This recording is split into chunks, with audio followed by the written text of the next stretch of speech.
Well, Hello. good evening, everybody.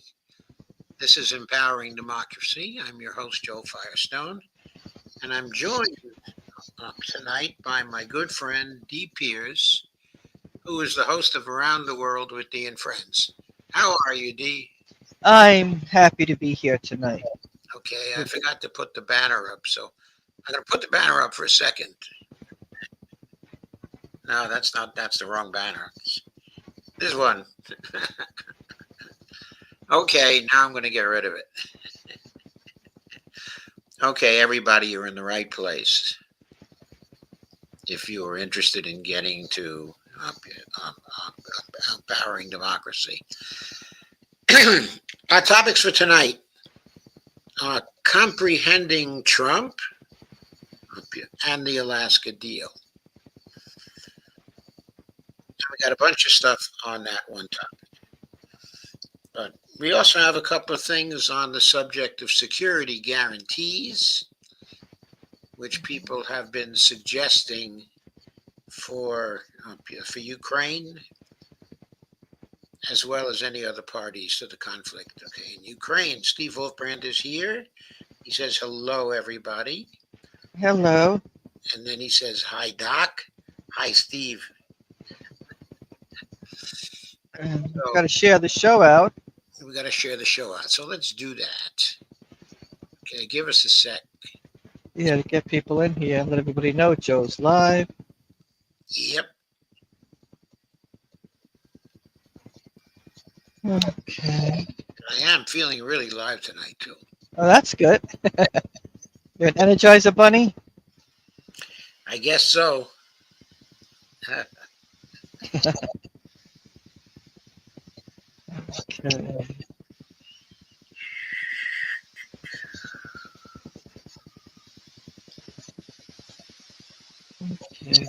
Okay. Okay.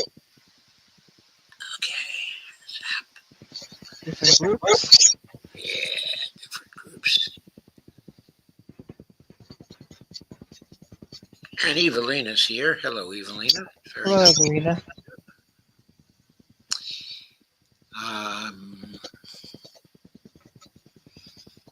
so I guess I'm going to begin tonight with an article from Alistair Crooke. Okay, it's really a rather amazing article. But I'll share the screen for it.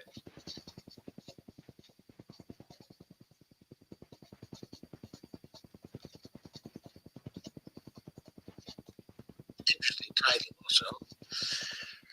Russia seeks to comprehend fully the various constraints on Trump. Who else? Hmm. The author is Alistair Crooke, and this is an old article by now. Well, August 15th. So things are happening so fast these days, that seems like an old article, but nevertheless, I think it's a real good one. So there's a picture of Uncle Sam,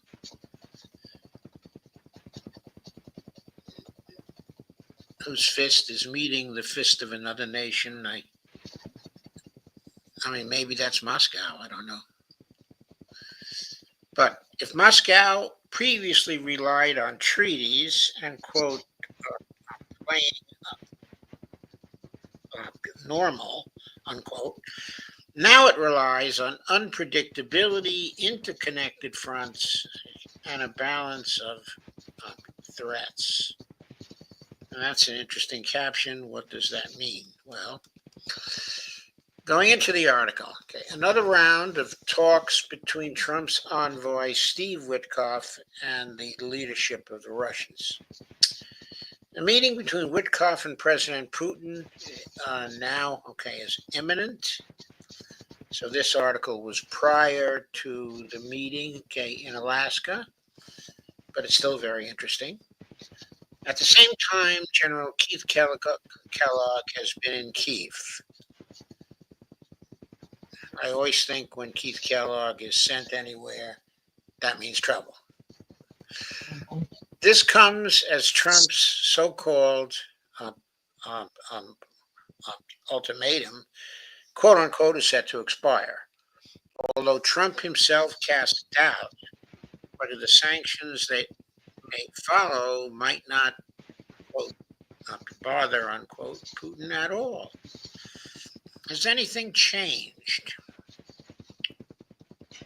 beyond Russia's beyond Russia's accelerating advances across the extent of the contact line? Excuse me for a second.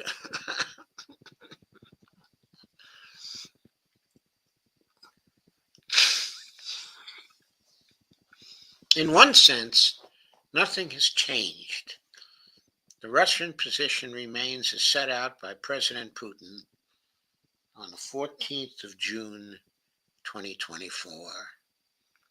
Has the U.S. position changed? No.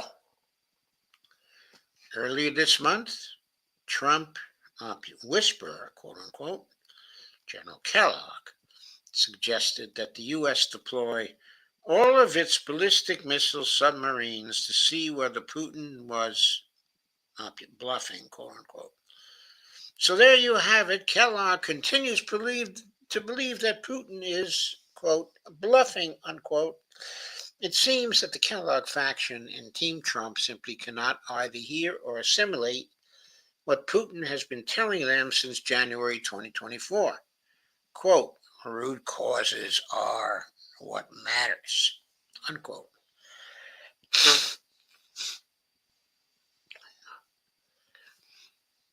Okay, excuse me again. That is not a cold. It is just a little bit of allergy to something, but I don't know what the allergies are, if there are any. Occasionally, I just will sneeze twice and then it goes away. For Kellogg et al., pressure on Putin alone is what will bring the Kellogg ceasefire. The chair of Russia's Federation Committee on International Affairs, Grigory Karasin, the senior Russian, a senior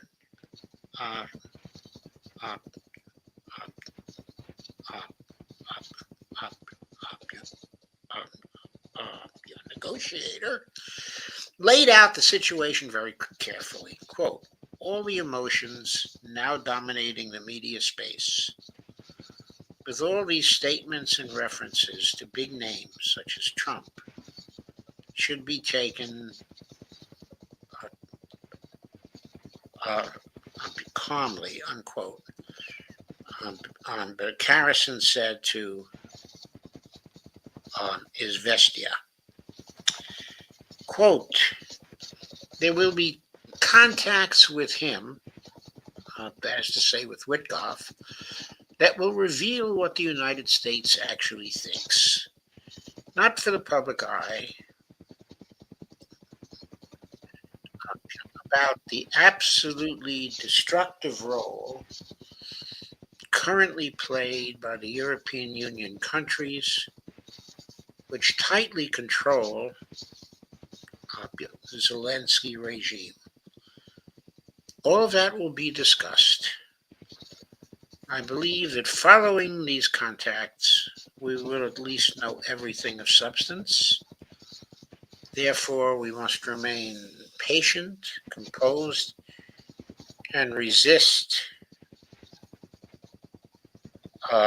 emotional responses. Okay, unquote. That sounds like legendary Russian patience.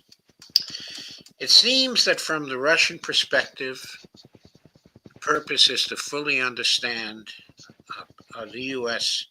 framework of limitations within which Trump, happens to operate. It is within this limitations, quote unquote, context that Trump's comments about having two Ohio-class nuclear submarines, quote, cruise the coast, unquote, of Russia must be understood.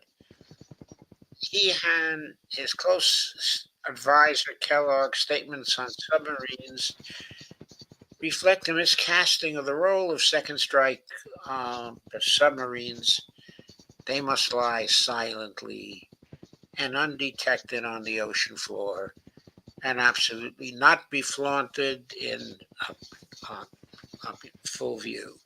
Many people have been saying this, including Scott Ritter, of course, uh, Colonel Macgregor, Colonel Wilkerson, Colonel Davis, every other military man in sight. Going on with the article, though. But in Trump's case, his silly comment was perhaps designed more for domestic effect. Trump is under multiple pressures. He's entrapped by metastasizing Epstein um, allegations, with more shoes set to drop reportedly, like a number of past U.S. presidents. He is trapped by Israel, whether by the web of donors and big money interests, or be it like Clinton, by more salacious and damaging threats. Sensing weakness, the Republican old guard, led by Senator Mitch McConnell and Senator Graham, SB, no, not SB, but a spy, an opportunity to weaken the MAGA constituency and return the GOP from its populist flowering to its traditional, quote, country club, unquote, uni-party leadership. A powerful Senate committee has voted with strong support from both the Democrats and Trump's fellow Republicans to send a spending measure that includes $1 billion of support for Ukraine to a full vote in the Senate, despite the administration having asked Congress to eliminate such funding in its defense budget request. Separately, Senators McCaskey and Democrat Shaheen, both members of the Appropriations Committee, have introduced a bill that would provide $54.6 billion in aid to Ukraine over the next 2 years. Lisa Murkowski, how can you do that? Can't you see Russia from your house? Just a joke, friends. The Murkowski bill faces a stiff struggle to become law. That is very, very good. Trump, of course, had campaigned on the platform of no further funding for the Ukraine war to his MAGA base. Should the $1 billion measure pass, his MAGA supporters, already infuriated but what they claim to be an Epstein cover-up, will feel a further betrayal. No president can afford to appear that he is being steamrolled by Congress, not least over a campaign promise. He or she must seek to dominate Congress and not become its cat's paw, especially as the Senate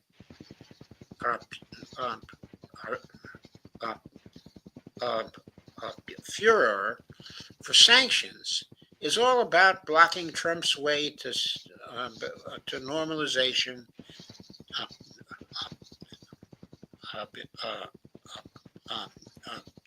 with Russia.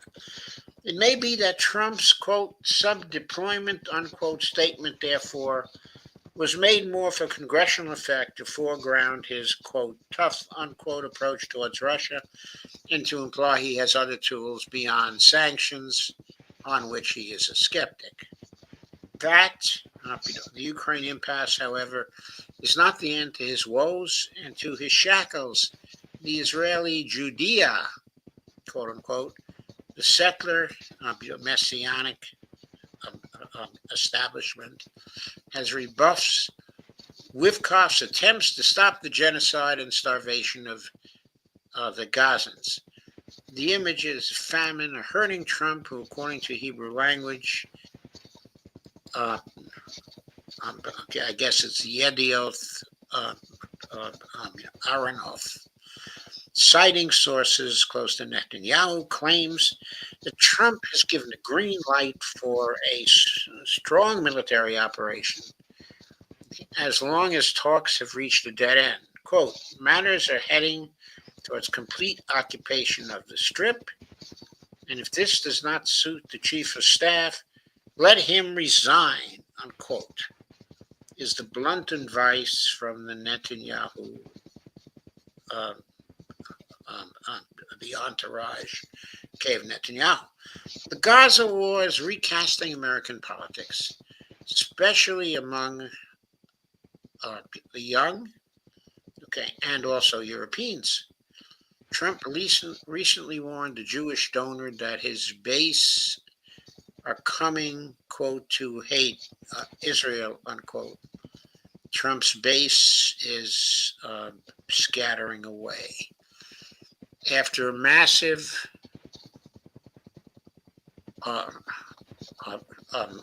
backlash to the Trump administration's cutting of federal emergency funding to cities and states that boycott Israel,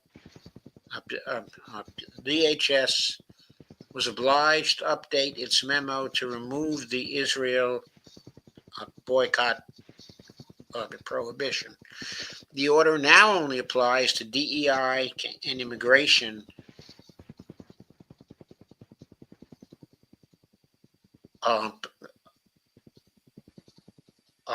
violations. The MAGA base increasingly see, quote, Israel first policies as a betrayal of the, quote, the America First campaign pledge. Okay, I have to agree with that. I mean, I have to agree with the MAGA base. I agree with them on very little, but I have to agree that it is a betrayal of the America First campaign pledge. Trump should be acting in the interests of the United States, not in the interests of Israel. So per Gregory Carrison's analysis, quote, contacts with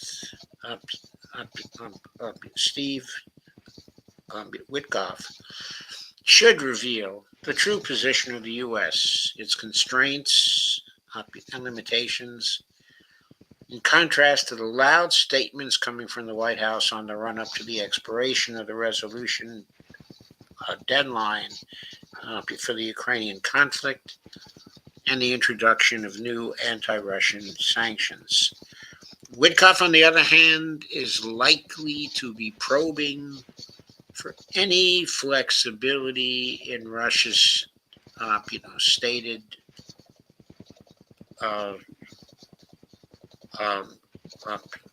in their position, and to explore the possibility for the imposing of deadlines for reaching agreements with Kyiv.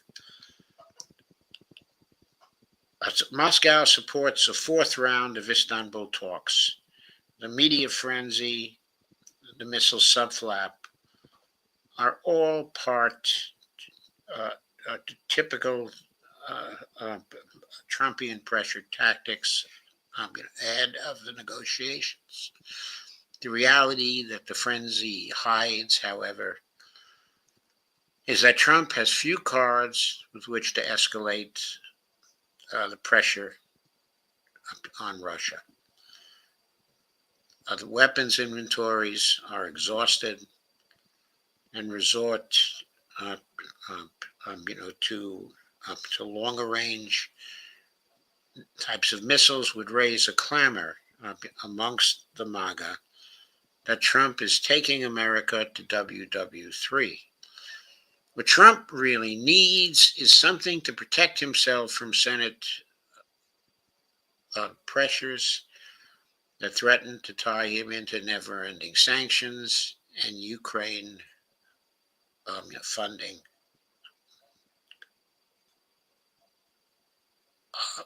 increases. Something that at least portends an end to conflict within a reasonable timeline. Is that possible? Doubtful. Kiev seems to be on a slow fuse self-destruction. It is too early to see who might emerge from the turmoil. Paradoxically, Trump's Ohio-class cruising of Russia's coastline taunt, though absurd, has given Moscow the pretext to propose something that has long been on the drawing board of President uh, um, uh, uh, Putin. Russia officially announced its withdrawal from the self-imposed restrictions under the moratorium on the deployment of intermediate and also shorter-range types of missiles, the INF Treaty, justifying this by the actions of the U.S., which long ago deployed similar systems in Europe and the Asia-Pacific region, thereby violating the status quo. For the first time, Russia officially points out that the threat of American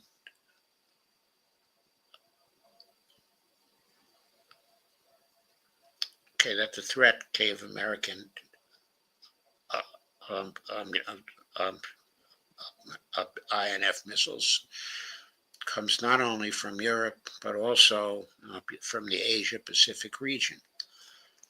At the level of formal logic, um, the lifting of the moratorium and INF deployment by Moscow is nothing more than a symmetrical response to prior escalation by Washington. But on a deeper level, Russia is not just responding, quote unquote, it's creating a new strategic architecture in the absence of international restrictions. And among other things, it has serial production of the Oreshnik in its hands, as well as a direct ally, North Korea, in the Asia-Pacific, in that particular region. This paradigm shift is intended to be strategic, whereas Moscow previously relied on treaties and on, playing, normal, unquote. Now it relies on unpredictability, interconnected fronts, and a balance um, of threats. Well, that seems to me to be a very insightful article of a remarkable change inside of the international system. It is a remarkable change because for many years, uh, the Russians exercised, an immense amount of patience to adhere to the INF Treaty, even though the United States had withdrawn from it in Trump's first administration. It is, after all, 2025. The treaty's been gone for 6 years. Okay, and Russia has still adhered to the letter of the treaty, until very, very recently, until the introduction, of the Oreshnik missile. That's a big change in terms of the architecture, of international affairs, and it's a really serious threat. It's said that Russia has 300, of those available, that it has been manufacturing them on a gangbusters type, of schedule. At this point, it's ready to destroy all the capitals of Europe with the Oreshnik without, ever going to nuclear weapons. And that is really amazing. Okay, it's amazing as a background to the talks, between Trump and Putin. Maybe that's what has motivated Trump to actually seek to dial down, the tensions, because it looks like Trump, at least for the time being, is making an effort to create a lasting peace with Russia. Now, there are signs against that, of course. Sending the submarines, was one. Also, the agreement, with Azerbaijan, on the Armenians, on the new corridor, which will be named the Trump corridor, That's crazy. for peace and prosperity. Yes, it's crazy. That's a threat to Russia and a threat to Iran. And the two nations have now started to respond. But these things were happening before the talks between Russia and the U.S. Actually started. And if the peace initiative is really based in a fundamental change in policy, we should see efforts like the two efforts I just mentioned really die down in terms of the intensity, of those things. So, let me check in with your comments at this point. Mr. Wonderful is here.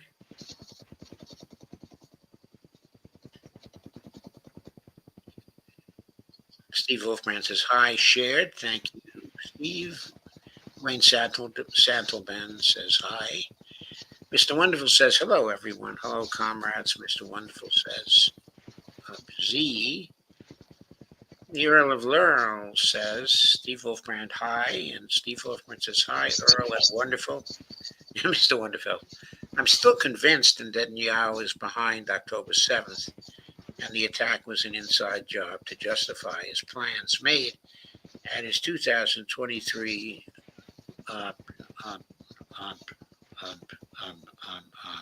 UN General Assembly speech and prevent a shutdown of the U.S. government. Yeah, this is I think a likely possibility, Mr. Wonderful. I think at some point we'll probably know for certain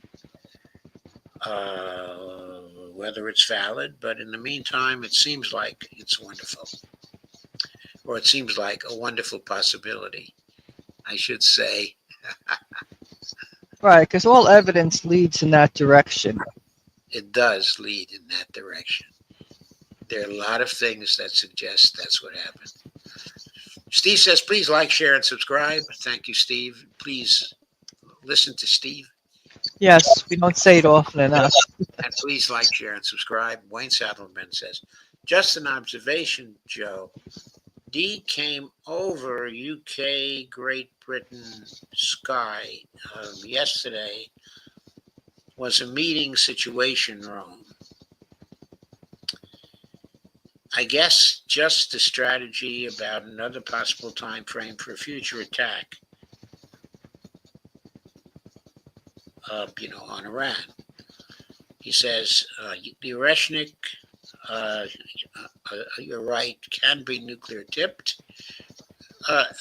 Yes, it can be, but I don't believe Putin is going to use it that way because he doesn't have to. In other words, he can use conventional tips and still destroy the cities because the Oreshnik is, such, a powerful kinetic weapon, and there is no defense against it in Europe. Wayne goes on and points to Lukashenko.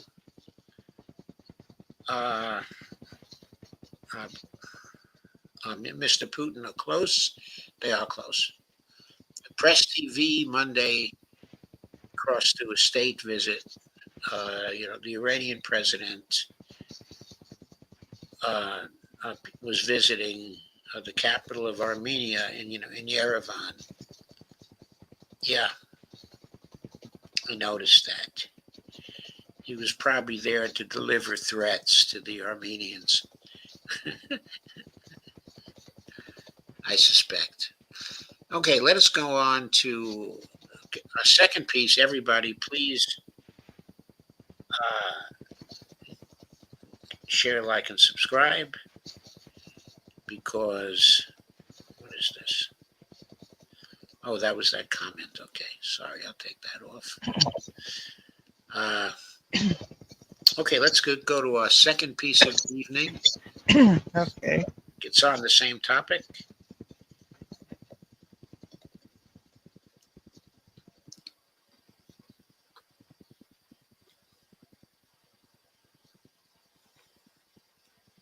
Okay, it's a video.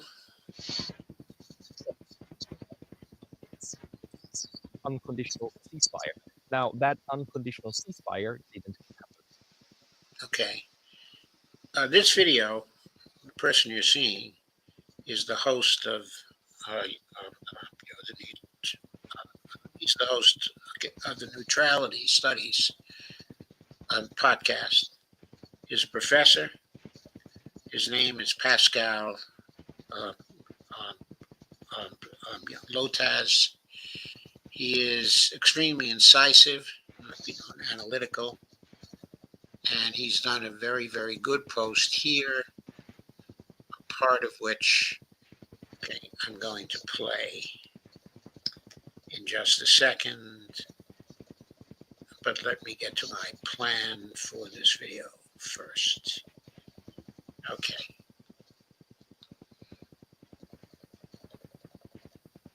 So I do want to start from the very beginning. I'm Dr.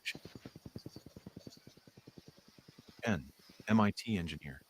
2 years ago, my brother got stranded when his flashlight failed during a camping trip.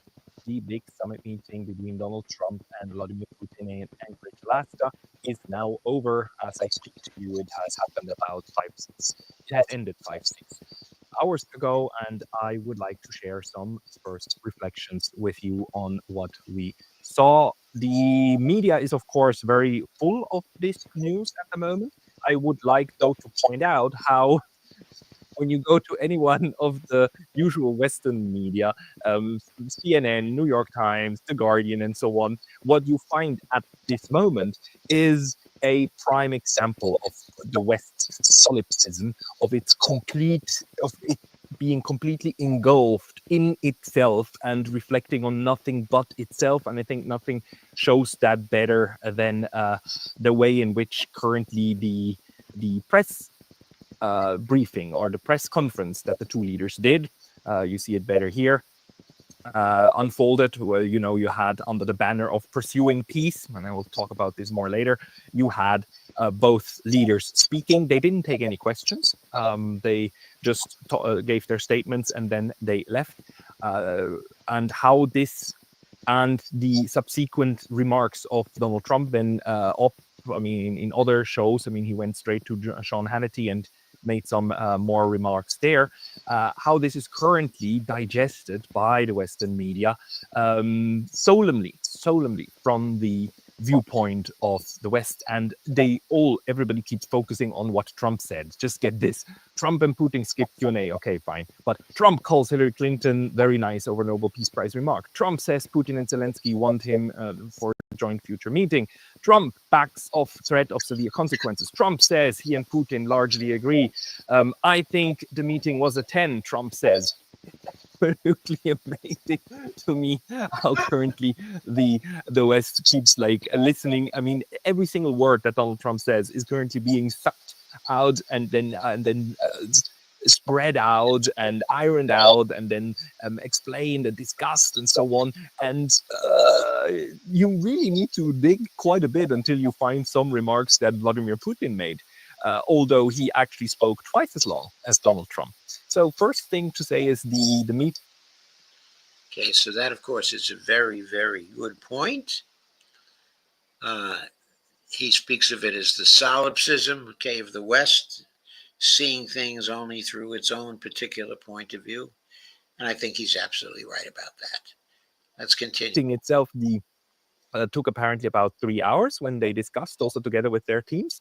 And there's currently a debate whether that means the meeting was cut short, because apparently the idea was that after the first summit of the leaders together with their teams, the teams then would break out into separate sessions and maybe have detailed talks, but that didn't happen. we yet need to figure out whether this means that overall the meeting was cut short or not. But a 3-hour summit discussion is actually quite substantial for a first meeting, and we also learned through this press conference that both of them actually say that this is the beginning. Especially Vladimir Putin emphasized that he hopes that this is the beginning of the thawing of the relationship and of the betterment of the relationship, even though we do not have now this concrete outcome that especially Donald Trump and the West was like hyping up over time, right? The Western media and also the Europeans and so on, they kept pushing that Trump should aim for a ceasefire, an unconditional ceasefire. Now, that unconditional ceasefire didn't happen. There's no, Russia didn't agree to anything, and actually the two didn't come to a final, to an agreement on what should happen next. What Donald Trump then literally said is there's no deal until there's a deal. So he seemed a little bit downbeat, to be honest. He seemed also not exactly to know what to say to the media. His less than 4 minutes of his remarks were like full of platitudes and like talking about people and the names of his team. So you could see how he was kind of trying to. I think that so far Pascal has given a very fair summary of what had gone on. Look for something to say to the media, and then he ended it, the whole conference. This is maybe the second thing that was quite extraordinary. It was Vladimir Putin who opened the press conference.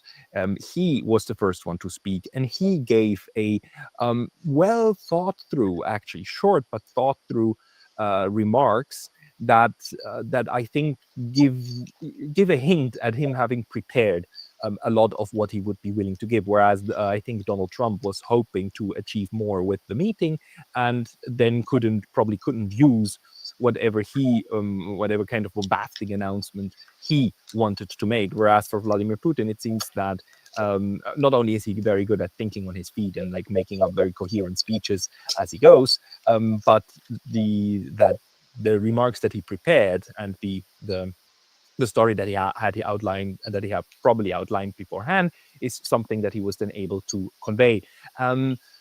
There are people who say that him starting with the conference, although the United States is the host, is highly unusual. It is unusual, and that it sends a weird signal. On the other hand, it actually gives Donald Trump the last word. And you could even see how toward the end Vladimir Putin was interjecting something very interesting when Donald Trump said, we will meet again and we will continue the discussion. Vladimir Putin said in English, next time in Moscow, to which then Donald Trump started smiling and saying like, well, this I will get some heat for that, but I can see it happening. It's quite fascinating to me, because of course Vladimir Putin speaks fluent English. You could also see that in the beginning. A lot about this meeting is very interesting, also from the way that it unfolded, because we know this meeting was prepared for. We know that it was in the talks for several weeks, and we know that there was under the hood like diplomacy going on, and non-public diplomacy that was not washed and laundered in the media, but that there were secret talks. So this meeting has been prepared for many weeks, but the concrete meeting and the concrete spot where it would happen in Anchorage, this was basically done all within 1 week of the announcement. So there was not a lot of time to prepare. And one of the things that happened is that let me see if I can find it. Here you see a bit of that. Both of these leaders, they arrived with their limousines, of course, with their armored cars. Because both had to fly in, right? Trump from Washington and Putin, of course, from Moscow. And they both arrived with their armored cars. But in the end, they took together the car of the US president. So Vladimir Putin got into the car together with Donald Trump, and they got in apparently also without an interpreter, which tells us that they were sharing some thoughts and some exchanges also in English, and again, it is of course a great benefit that Vladimir Putin speaks English and can understand what his counterpart is saying, even without having this mediation of the translator. His speech, his press speech, of course, he gave in Russian with then translation. If you want to read the transcript, I posted it on my my Substack. You can get it from here and read through it. There was a lot of press present, of course, because for some reason the expectation on the Western part was that maybe there would be now an end to the war. But I find it very telling that the entire meeting happened under the slogan that you see here on the screen. It happened under pursuing peace, not making peace, but pursuing peace. So just like the pursuit of happiness in the U.S. Constitution, this hints at this realization that the thing that is being pursued will, of course, never be perfectly reached, but the pursuit is the best we can do. I find that a very pragmatic way of framing the entire endeavor. So I don't know. This must have been agreed on. I don't think that's such a large thing like the theme of the summit. That they then even Tesla is finished. Elon has failed. That is what they want you to believe. But tech expert Jeff that they even like put up everywhere behind these two leaders that was not agreed upon. So this must have been okayed by both sides, and this hints just at this being again part of a process and not the end point. So we are not at a treaty signature point. Rather, on the contrary, we are just starting a change of the relationship between the two superpowers, and I think that is the most benign reading that we can have from what happened. We are the Russians didn't give in. The Russians didn't concede to any kind of halt of the special military operation, to giving up any territory. Again, it was discussed that territorial swaps were discussed, but nothing was actually nothing concrete was agreed upon. The Russian leader, Mr. Putin, actually, his speech is so revealing because it just shows in which direction the Russians would like to take this.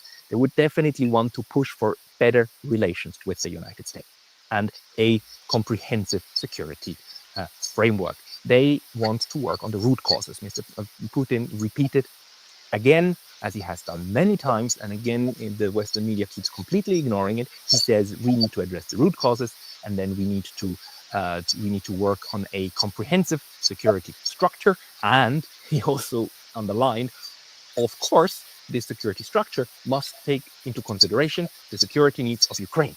He actually said so, and he is back. Interestingly, he's back to the phraseology that Ukraine and Russia are a brotherly people. This brotherly people sentence has been missing from many of these statements that the Russians made about the Ukrainians for a long time, but it is now back. And both leaders actually said that the ending the bloodshed is of course a priority. But overall, you could tell how the Russians, how Mr. Putin just stuck to his narrative that what is needed is a large agreement, and this is also why these two leaders are meeting in the first place, right? This is done without the Europeans and without the Ukrainians because it's not about them in the first place, at least not to the Russians. Maybe it is to the Americans, but the way that we've seen this unfolding from the side of the U.S. president, we can tell that probably also the Americans, they want more. The Trump administration also agrees with Russia that having a working relationship, and Mr. Putin emphasized several times, a business-like relationship. You don't need to be friends, you don't need to be allies. You just need to have a pragmatic way of interacting with each other.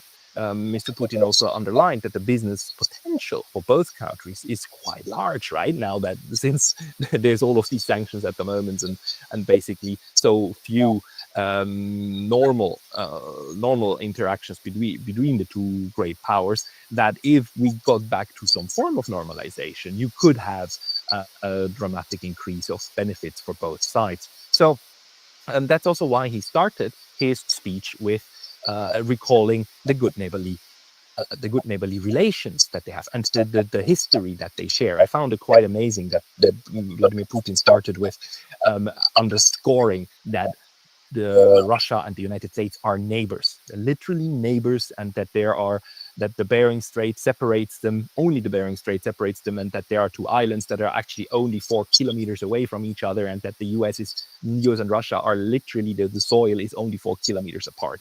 And he just that's how he opened it, and how he and then also saying that when he arrived, he said like, "Hello, my hello neighbor, good that you're there and that you're alive." Wishing the United States well.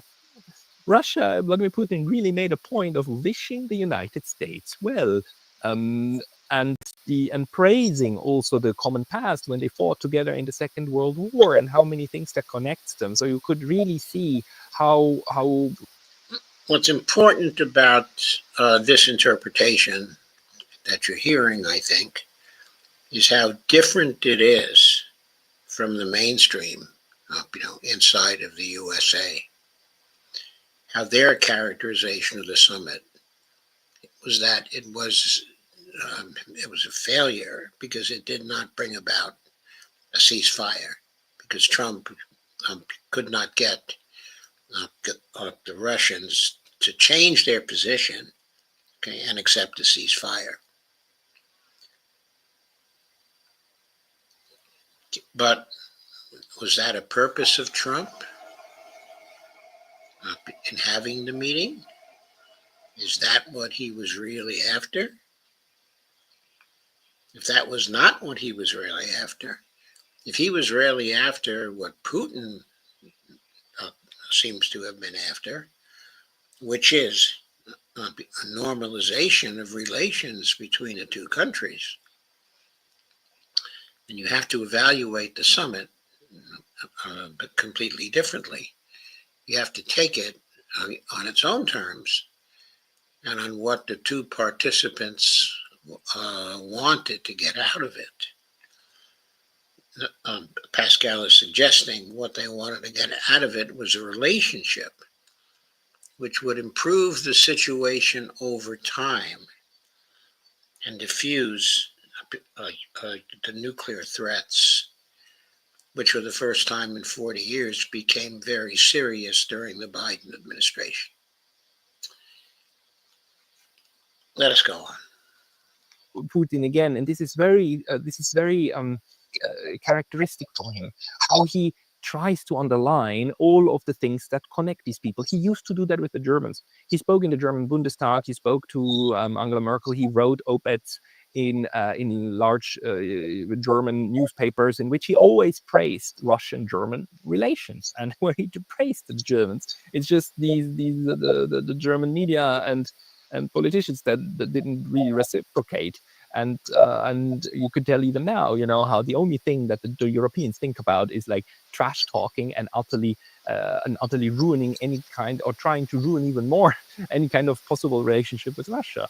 That's what we've seen in the last week, how the Europeans, they got together, and the only thing they agreed upon is how horrible they find Russia, and how they demand from Russia that it pays all of these ridiculous sums of reparation money, and that the common position of the Europeans is that the Russians are to blame for everything, and that nothing good ever came out of Russia. Whereas the Russian leader, when he goes to the United States, with whom they are fighting a proxy war, and Vladimir Putin has said several times, and the Russians have been saying so many times, that this is not primarily a war between Russia and Ukraine. Between Russia and Ukraine, Russia is implementing a military operation. The proxy war is with the United States.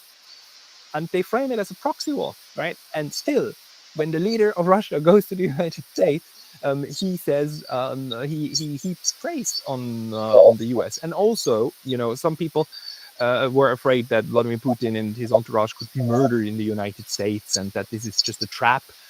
Decapitation is about to happen, and of course that's not what occurred.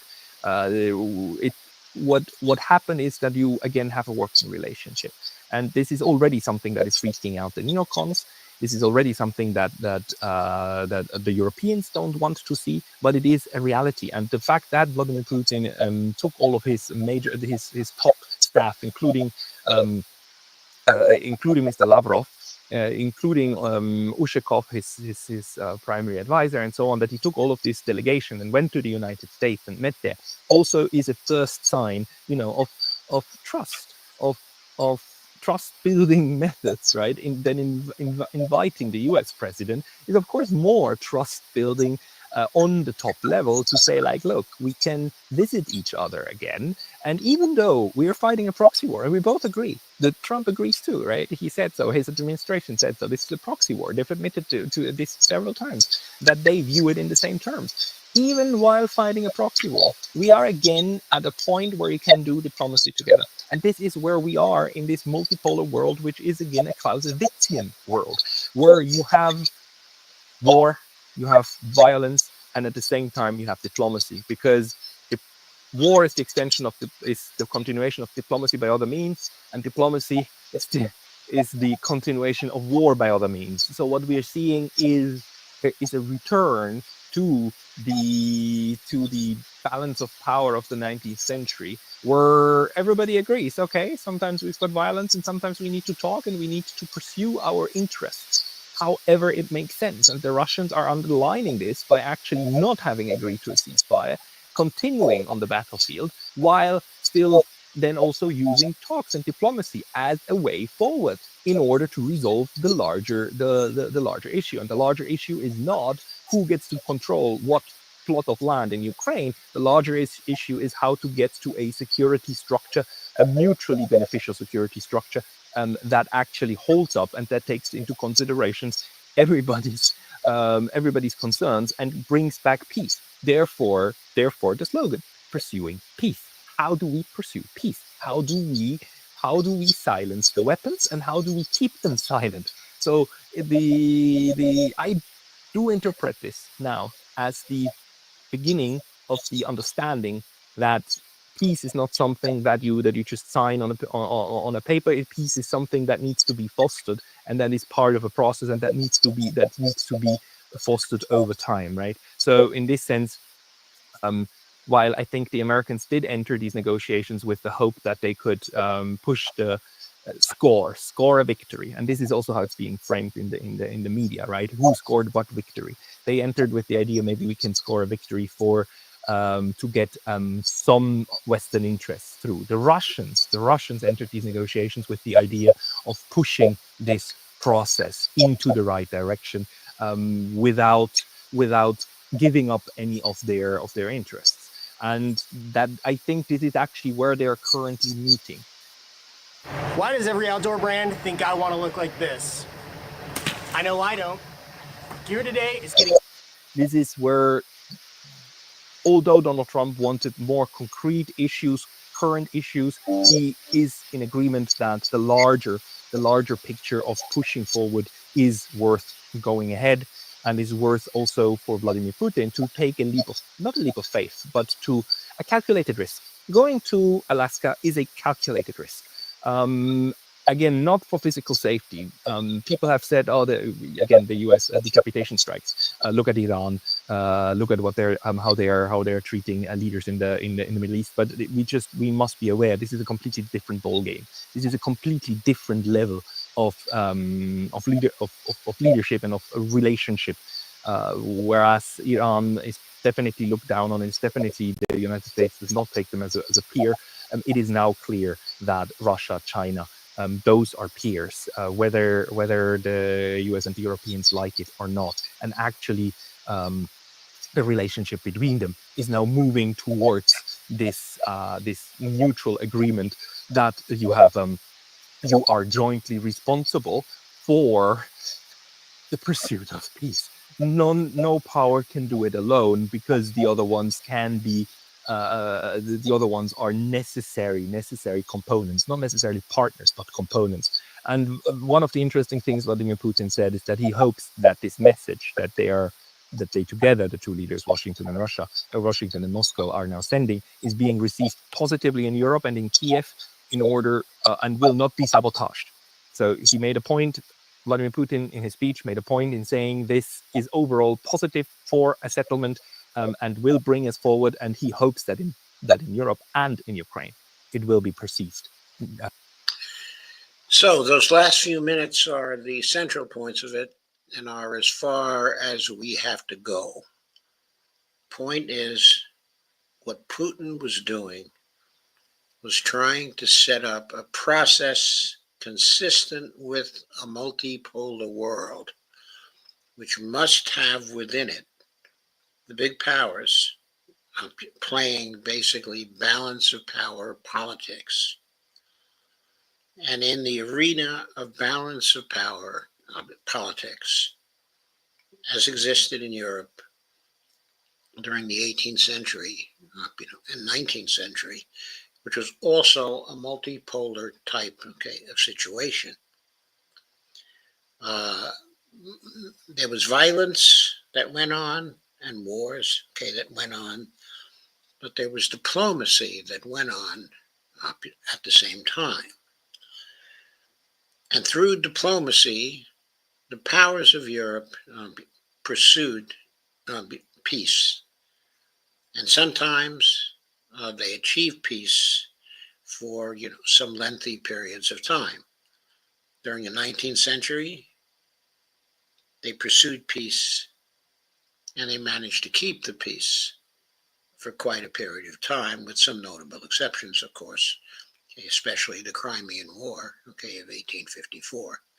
I think Pascal is right to see that the reorganization of the current world of international affairs is such that it is conducive both to violent actions and to diplomacy at the same time. And that in such a world, what is most important is that the great powers continue to talk to each other, continue to express their interests, and continue over a period of time to compromise their interests. And in that kind of compromise, to have a continuing peace process and have also peace come out of that process, at least from time to time. So I wanted you to understand that particular point. I think it's a very deep one. So let us now look at your comments again.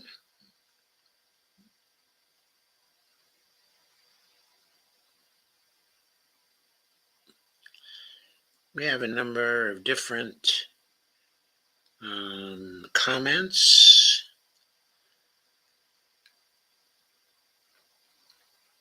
Mr. Wonderful says, think about it.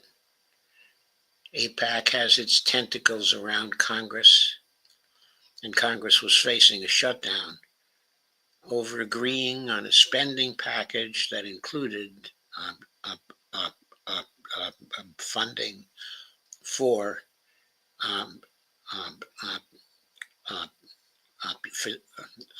the Ukraine war.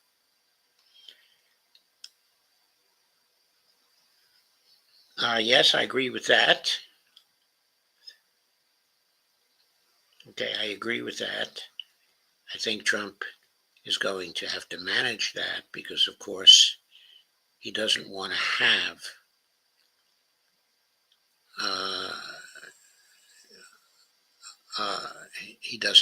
have a continuation of that particular war. He wants to go up to a different level of international affairs. And Kathleen Westbrook says, hi, Red Hat Joe, P.S. And she leaves some icons that I cannot see. And she says to Dolores, hoot, hoot. Dolores says temperature dropped over 20 degrees Fahrenheit during thunderstorm. Arkansas traveler, leaking roof. Wayne Sattlenbent said, the narrative is changing. Norway. No UKGB MPs have turned on Israel. and my country is at a low diplomatic stance. Australia, in fact, no visas for anyone to visit them anymore. Former PM here, Tony Abbott, had a cordial relationship with them. Was even awarded an honorary doctorate in Tel Aviv. How July 10th, 2023 changed everything. Kathleen says,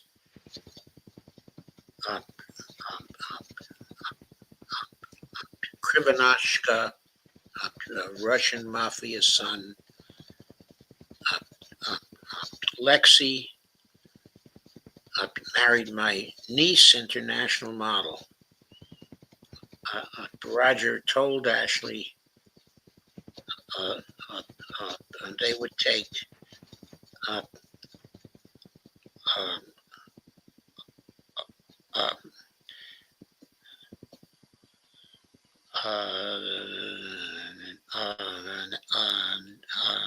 Natasha, my great niece. So Lexi's mom raised her. My niece also had a brother, Scott Bradley Babb, take her son, making Ash live in Phoenix shelter, blocking her from more at, my great nephew. Well, that's interesting, Kathleen. Wayne Santelman said Mossad could be monitoring this chat.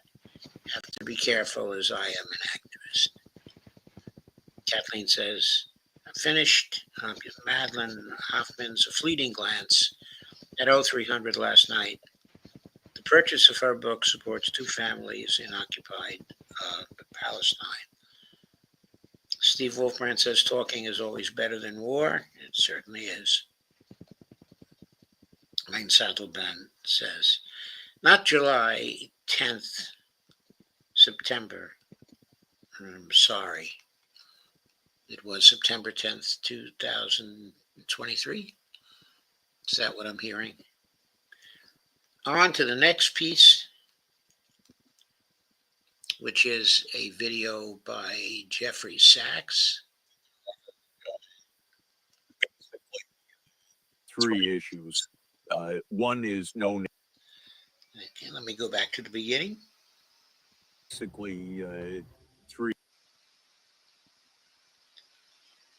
This is a relatively short video, but great. Issues. One is no NATO enlargement. This, to my, Let me get it back to the very beginning. I think that there are basically 3 issues. One is no NATO enlargement. This, to my mind, is sine qua non.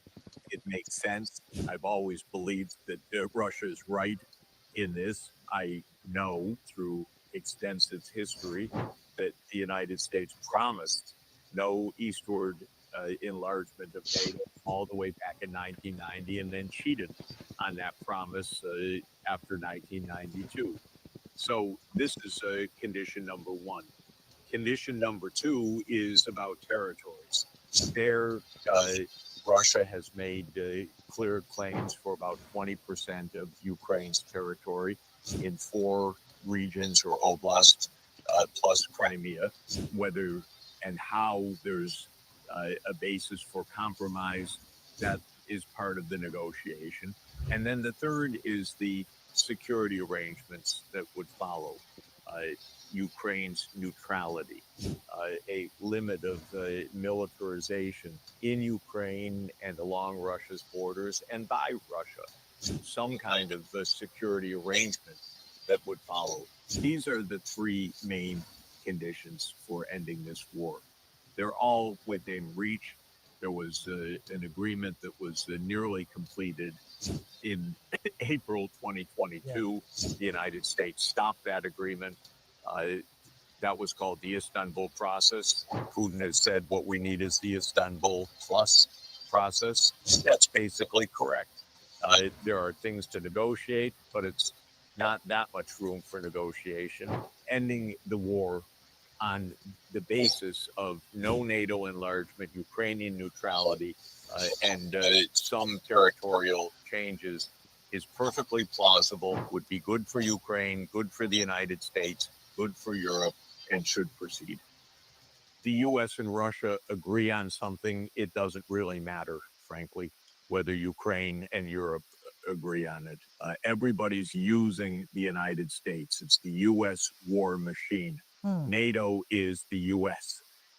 Funding is the US. Zelensky is ruling by martial law, completely dependent on the US flow of funds and flow of arms.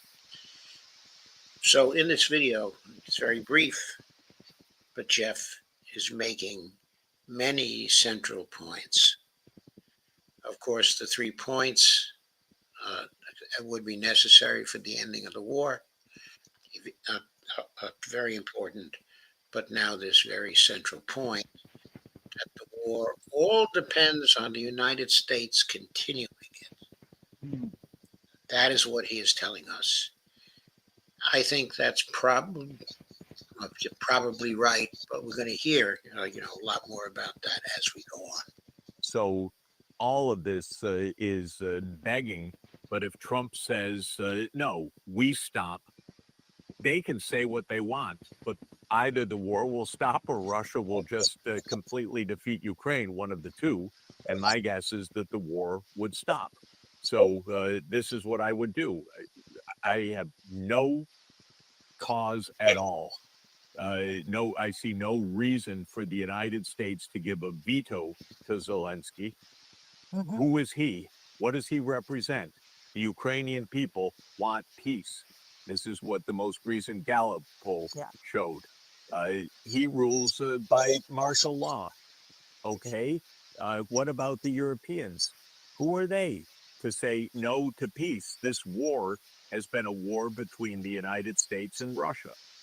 And who are these European politicians? Starmer with his 20% approval rating, Merz with his 20% approval rating, Macron with his 20% approval rating. Because their own publics don't even. I think Starmer is down to 13% in the latest poll. It's far from 20%. And I doubt, that Merz is at 20%, or Macron. I don't think so. Support them. Why should they dictate U.S. foreign policy? So, frankly, I don't think they can or should dictate U.S. foreign policy. I don't think Trump should aim for or care about what Ukraine and Europe say about this. If Trump ends the war, it's in Ukraine's overwhelming interest, and the Ukrainian people want that no matter what Zelensky says. Right, but knowing Trump, we don't know which way it's going to go. In case a deal does not come on the, is not there on the table or nothing is agreed upon. I don't think that there's a security threat to the United States other than nuclear war, which is possible. And this is one of the reasons why all wars of major powers should be stopped. But there is no other threat other than the fact that the American people are sick of this. We're at war all the time. Trump came into office promising to end these wars. If he doesn't end the wars, if he's too weak, too incoherent, too inconsistent, too ignorant, too cowardly, what it will do is just further weaken the American faith in their own political institutions, which is already very, very low, I have to say. So Jeff is laying it on the line here. For Trump, I don't think Trump will ever see this. It's too bad. He needs to see it. So America is in a political crisis. Trump hardly commands the widespread support of the American people. They would like him to fulfill a campaign pledge to end this war. It was supposed to be in 24 hours. Now it's the balance of 9 months or 8 months. He should get on with it. I think it's part of Putin's and Russia's strategy to win the war on the battlefield. I think they're ready to stop the war on the basis of clearly laid out terms, not on the basis of a ceasefire that settles nothing. The strange thing is that the call for an unconditional ceasefire became the rallying call of the warmongers, actually, in this perverse way. What it means is Macron, Mertz, Starmer, and the U.S. neocons, they don't want to talk about underlying causes of the war. They see that Russia's winning on the battlefield, so they want that battle field to be stabilized, at least without addressing the underlying root causes. I don't think Russia has an interest in that or will follow through in that way. I think what the Russians have been saying for years is get to the underlying causes. We don't want NATO on our border. We don't want American missile systems on our border. We want to be secure in our own neighborhood. Give us that, and then the war stops. So that's, I think, the difference of view right now. And my guess is that if the U.S. doesn't deliver on something more fundamental about the causes of the war, Russia will continue its war effort and will continue to win. What, in your opinion, Trump will have to offer Putin to stop this war? I think that there are basically three issues. One is no. Okay, so that's on a loop. Okay, and we're at the beginning. So I think Jeff was very, very clear there and sets forth the major issues that were discussed during the summit and that will continue to be discussed. Okay, Jeff talks about the concrete issues, with respect to the Ukraine conflict. He wasn't talking about here the larger perspective on this, which was being taken by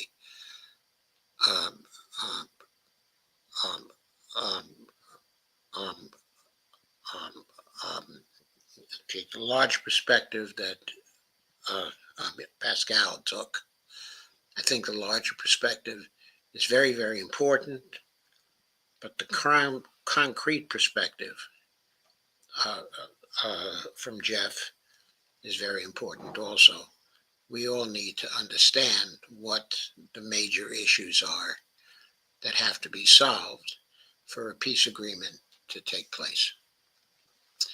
So, back to your comments.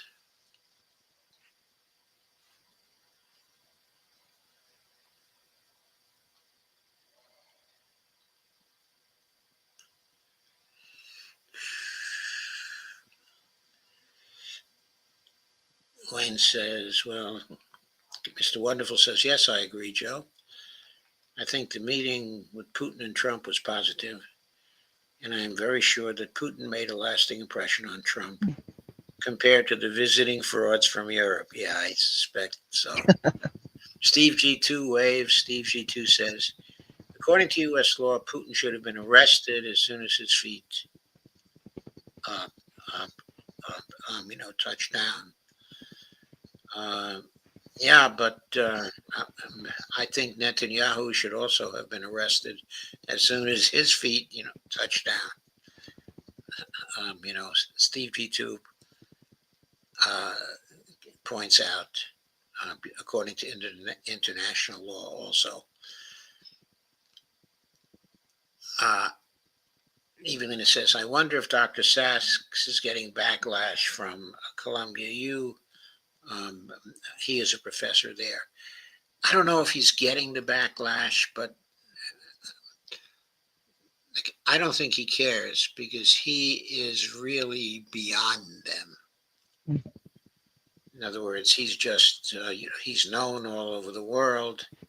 He can easily get another job. There are dozens of universities that would give him the world if he would come to teach there. And they're not limited to the United States.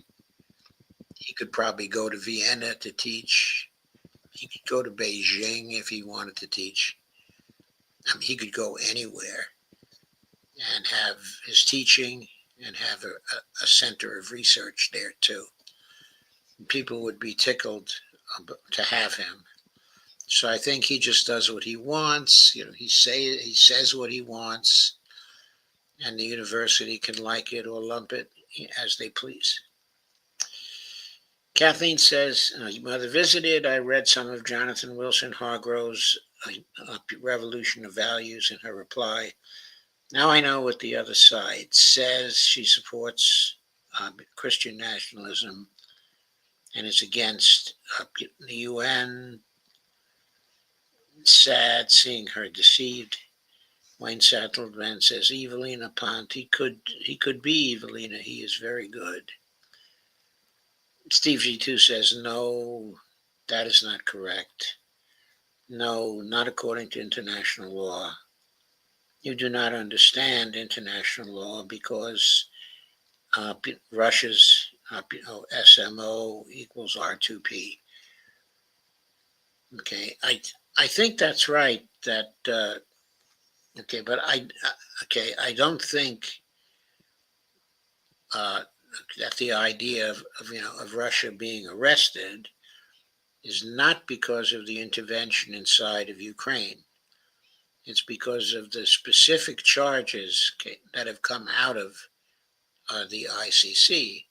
On the other hand, the United States is not a signatory to the ICC agreement. So the truth is that if he came here to the United States, the government of the United States doesn't have an obligation to arrest him because we are not a signatory to the ICC.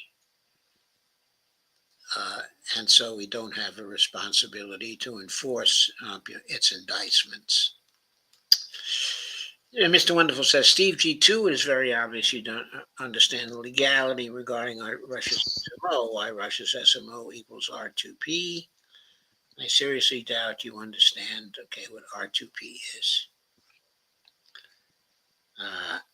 And Steve G2 says, yep, both. Kathleen says, homeless under attack like gypsies suffered along with Jews, during the Holocaust. Okay. Let us get on now with the next video.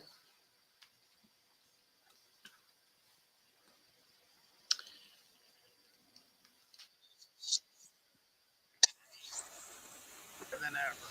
Call Lear Capital now at 800-5.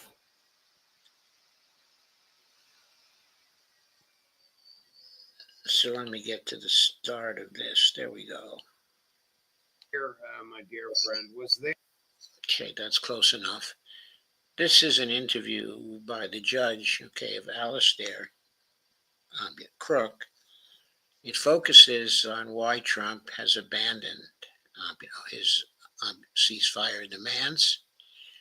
I think Alistair is very good in this video, as he is most of the time. This continues the theme of examining the thinking of Trump and how it related to the peace talks between he and Putin. So I'll put this on full screen again and begin the video. Watch what milk does. Take a look at these two retina scans. They both look sharp.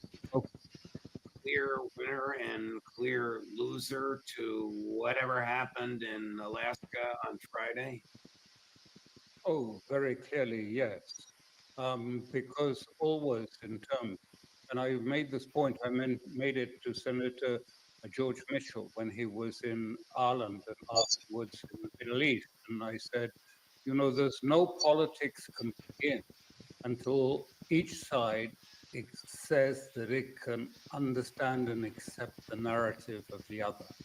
Now, Okay, so Senator Mitchell was a senator who was very important for the United States for a long time. He was the majority leader, okay, of the Senate at one point, and he was a very respected person, a very decent person. That's what's happened. This is so important that for the first time, Russia's narrative was being listened to and treated with respect.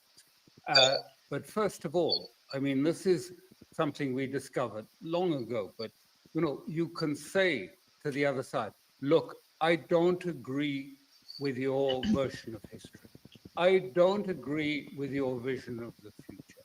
But now, finally, I accept that what you have is a legitimate perspective of your community, of your people. Only at that point does politics become possible. When you refuse, when you deny that there is another point of view, when you deny there is another, if you like, perspective which has validity, at least for their people, and that they respect your perspective or accept that you have one, even if neither side agree on a common position on this. This is the breakthrough. This was the breakthrough in Ireland and elsewhere. Only then can politics become possible, when both sides agree that the other side does have a point of view, and it is one that is valid within its own circumstances. I think that was a crucial, absolutely crucial shift that took place, because Trump listened and Putin had the ability to put to him another perspective, and he listened to that. The other thing that was really crucial was the symbolism. I mean, the extraordinary symbolism. Russia has been isolated, it is a war criminal, all of this stuff. And there it was, actually, how often has Trump actually met a visitor on the tarmac and escorted him from the aircraft to his car? I mean, this is unprecedented. And quite clearly, they met in friendly circumstances. It was clear there was a rapport, that there was an ability to talk to each other. And that's very important. There was the ability to speak to each other. That was obvious even on the tarmac, that they respected each other and that they could listen, and there was good empathy, if you like, between the two. And of course, the outcome was extremely important. Of course, it's early days now, hugely important, because what we had was a complete change in the situation. This is really the beginning of something, not the end of something. This is the beginning of the end, of perhaps in due course. But the deal, what was the deal? Well, everyone's saying, well, there wasn't a deal. There was a deal, but it's not the one that everyone is talking about. The deal was that Kellogg's frozen conflict ceasefire is out, gone. That's not there anymore. Instead, what is being talked about and what is in is Putin's peace plan, the peace plan dealing with, if you like, the big issues of the issue. And also, where there were no talk of tariffs, no talk of security guarantees. Yes, there's all sorts of noise today and yesterday about security guarantees, but that wasn't said by any Russian in their description of the discussion or the others. So what has Trump got out of it? Well, Trump has got out of this, I think, very clearly an advantage. And the advantage is that Russia is going to force the European Union and Zelensky to peace. He's going to force it by military means, by the use of military force, that they will be ultimately have to come to terms with peace. So this is a new path ahead.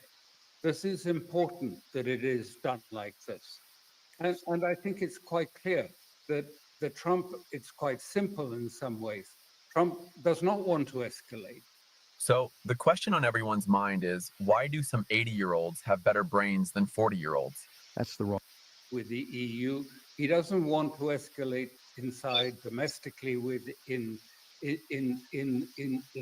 America, and so he's content, I think, and this is my speculation, but I think he's content to let Putin take the EU there to face the military realities of the situation in Ukraine.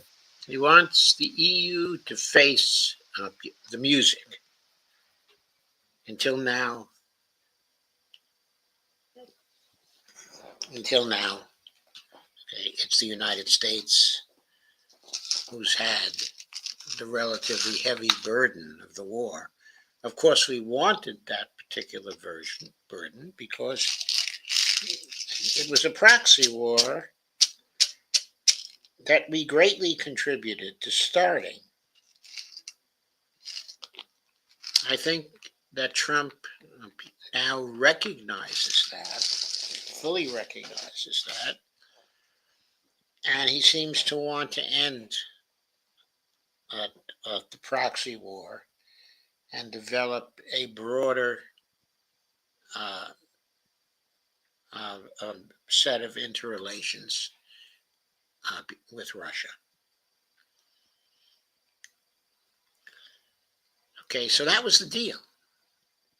We're going to end the proxy war, and we're going to move on to relations which are much broader, okay, and much more profitable. That was the agreement that Putin and Trump made. Now, there's a larger question here, and the larger question is Trump going to stick to the agreement, or will he cave? People have been talking in recent months about Taco Trump.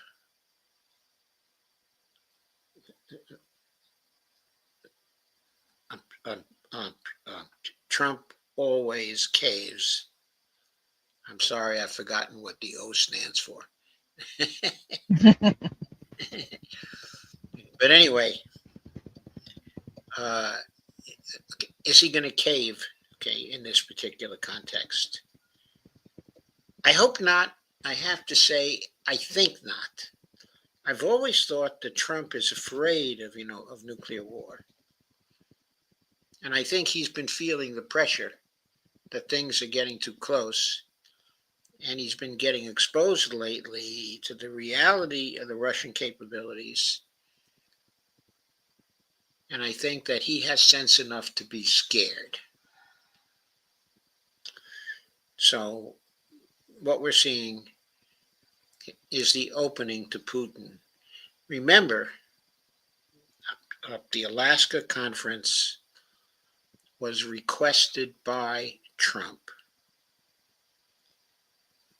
The request did not come from the Russians. It came, from the Americans.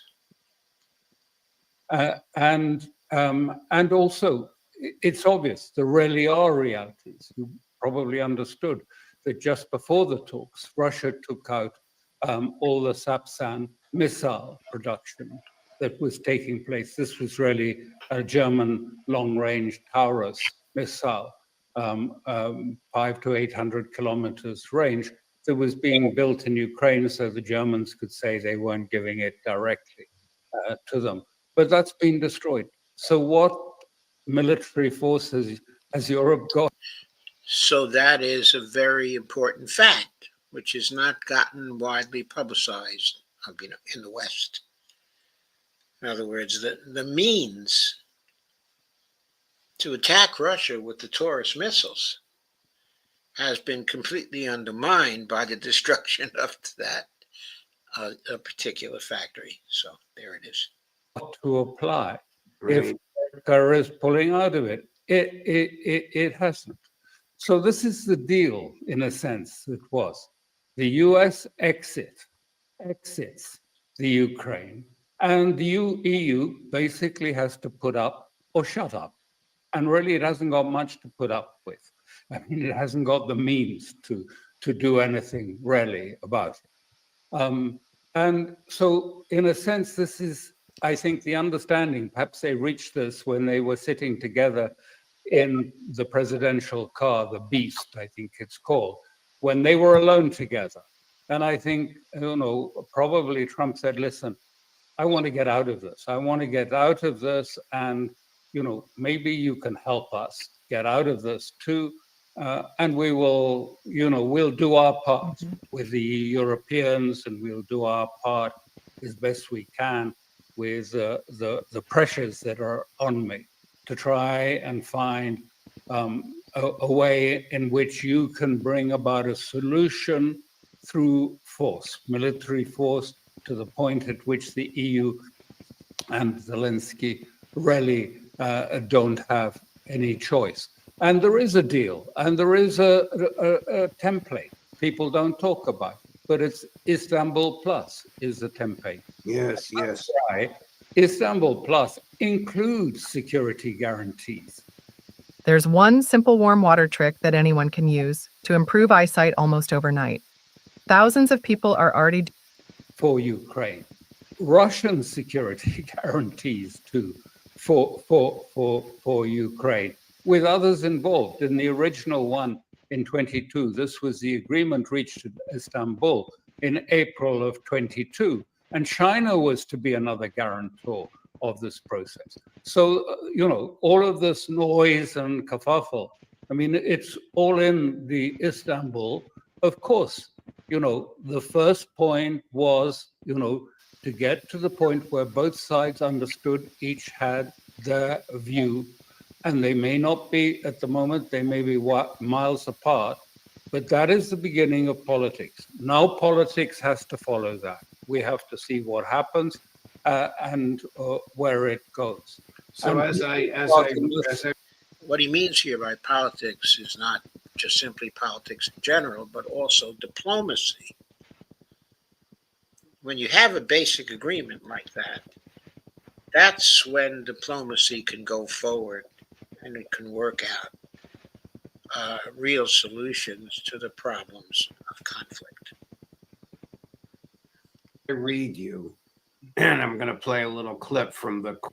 I should add, the mainstream people, here in the U.S., have no understanding of this kind of basic foundation for diplomacy. I mean, they work on very short-term sorts of things, and they've been inundated by propaganda for so long. They don't know what's necessary for diplomacy. They don't think about what's necessary for politics. They've only been exposed to threats, to violence, to various things of that kind. And they don't know how to resolve conflicts. Because really, the background of the working press here in this country, is generally very bad. It's more attuned to marketing,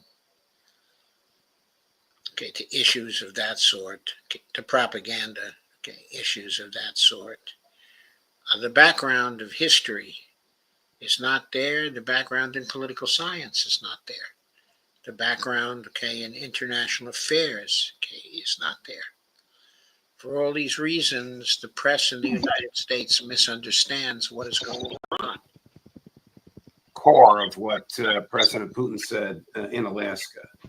You are praising President Trump for his audacity, good audacity, to sit down, meet with, and listen to the Russians, something that hadn't happened since the early days of Biden's presidency. And you're praiseworthy of President Putin for sticking to his guns, so to speak. It does seem as though General Kellogg and the neocons have been thrown aside, but I'll ask you about that in just a minute. First, however, Chris, President Putin in Alaska, cut number 12. The situation in Ukraine has to do with fundamental threats to our security. Moreover, we've always considered The Ukrainian nation, and I've said it multiple times, a brotherly nation, however strange it may sound in these conditions. We have the same roots, and everything that's happening is a tragedy for us and terrible wound. Therefore, the country is sincerely interested in putting an end to it. At the same time, we're convinced that in order to make the settlement lasting and long-term, we need to eliminate all the primary roots, the primary causes of that conflict. And we've said it multiple times, to consider all legitimate concerns of Russia and to reinstate a just balance of security in Europe and in the world on the whole. And I agree with President Trump, as he has said today, that naturally the security of Ukraine should be ensured as well. Naturally, we're prepared to work on that. They must stop giving conservatives this free gold Trump survivor coin. Starting the I'm going to guess, just a guess, I'd like to know if you agree with me, that President Putin gave a lecture to the Americans, not unlike the first long answer he gave in his interview with Tucker Carlson, where he addressed, and I'm now using President Putin's own words, the genesis and the causes of the Ukrainian crisis, and that might have been the first time that Donald Trump heard that version of events, because he's not going to get it, and surely didn't get it from the neocons with which he surrounds himself. Absolutely correct. And what was not picked up so much in that interview with Tucker Carlson was that Putin said, listen, we offered an exit from this conundrum. We offered that in April 22. We were negotiating that, and that was stopped dead. And what we'd have to find now is a suitable exit from this process, one that America can live with, Russia can live with, Ukraine, and we have to find an exit, a decent exit from the process.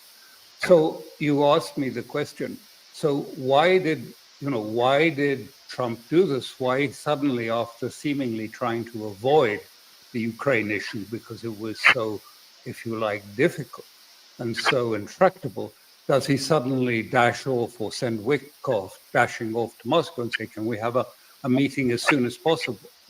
And I think, again, Michael Wolff, who has been talking to all his old friends in the White House, he's the author responsible for a number of books on Trump, said, look, what was going on in the White House in that week leading up to the Witkoff visit was Trump was saying, look, how do we get out? I want to deal with this Epstein problem. It just keeps coming back. I mean, during that week, there was a book that was published, was a sensation in Britain about about Prince Andrew and his sort of predilections, sexual predations, and his financial affairs. But it also showed the connection, it repeated the connection between Trump and Epstein, which maddened Trump, who said, no, I don't have anything to do with Prince Andrew. Well, there are masses of photographs that he did. And this is what and then we had, of course, Melania does a lawsuit saying that, no, Epstein didn't introduce me to Trump. So all of this is really irritating, and he wants to try and get out. And so he suddenly decided, look, I'm going to do it. I pull out. I'm going to do it. I'm going to try and get out. I'm going to do this thing. I'm going to have to do. This is what Wolff says he said to his people. I'm going to have to do Ukraine. The Epstein drumbeat and the other pressures, the pressures from the Senate, the pressures from, if you like, the neocons, the pressures on the economic front are growing. So I'm going to have to do Ukraine. And he says, and Michael Wolff says very clearly, look, a pullout, yes, a pullout. It'll be a give to the MAGA, a diversion from Epstein, right. Something perhaps to take them away from this and to doesn't completely restore his position with MAGA, But if he can produce a give, something to MAGA, and what do they want? MAGA wants out from the war. No more money spent on it. They want it finished. So he decided last week, I'm going to have to do this. Because, otherwise I can't get out from under this endless drumbeat of problems and things like that. Well, And so unfortunately for him, I think Epstein is going to be front and center after Labor Day when the Republicans in the House attempt to enforce their subpoena to the Justice Department, and the Justice Department will have no choice but to surrender all 250,000 pages of that file. What do you think is meant by an American assured, not NATO assured, American assured security agreement? What could that be? American troops on the ground? More American military equipment in Western Ukraine? I know they haven't worked that out, but it's almost inconceivable to me that Trump would want American personnel there. Is every person who works at a desk doomed to get a neck hump? Not if you do this thing. I always... It is inconceivable. And as I say, if you like, the Istanbul plan from 2022 did provide guarantees. And they provided guarantees, but they were only to come into being, the guarantors would insist on limitations of treaty agreements with other countries or foreign forces on the ground. And in those circumstances would be the guarantee of the security of Ukraine. I don't know, and I don't know what exactly was discussed. I think much of these details have been, left.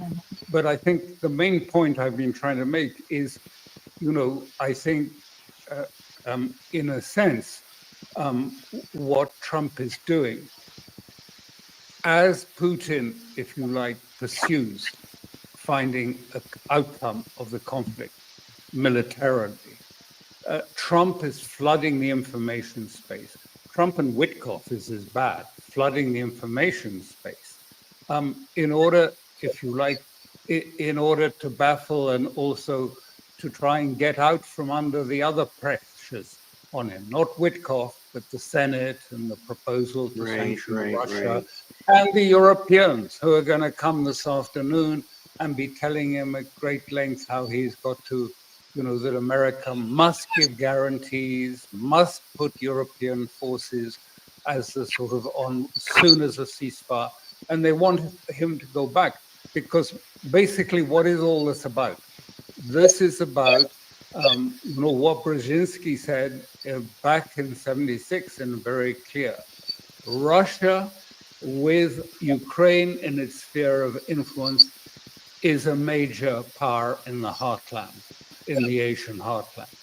Russia without Ukraine in its sphere of influence is just a regional power. And what we want to do is to make sure Ukraine stays outside of Russia's sphere of influence. And Russia, of course, wants to keep Ukraine, or much of it, inside its sphere of influence, because that does make a difference and make a big power. But of course, what do you think that Trump and Witkoff were talking about when they said land swaps? A swap implies land going both ways. We know what the Russians want. We know the geographical area they control. But what would go the other way? Why do they use the word swap? I did mention, I think before in the last program, I said, there seems to have been that Witkoff misunderstood something that Putin said. That he said that if they started, if you like, there was a withdrawal from the Donbass and the start of the withdrawal from the Donbass, then during that period we could have a sectoral ceasefire while that was going on in Zaporizhia and Kherson. Of course, there can be no land swap. It's ridiculous to suggest it. It's in the Russian constitution. even if Putin wanted to. He cannot give away land that is constitutionally now part of Russia. He Right. has no ability to do that. So this is nonsense. And I fear somewhat. So that point is extremely important, and I totally agree with it. Zaporizhia, Kherson are constitutionally just as much a part of Russia as any other oblast inside of Russia. And Putin won't be swapping that. He doesn't have the authority to swap it.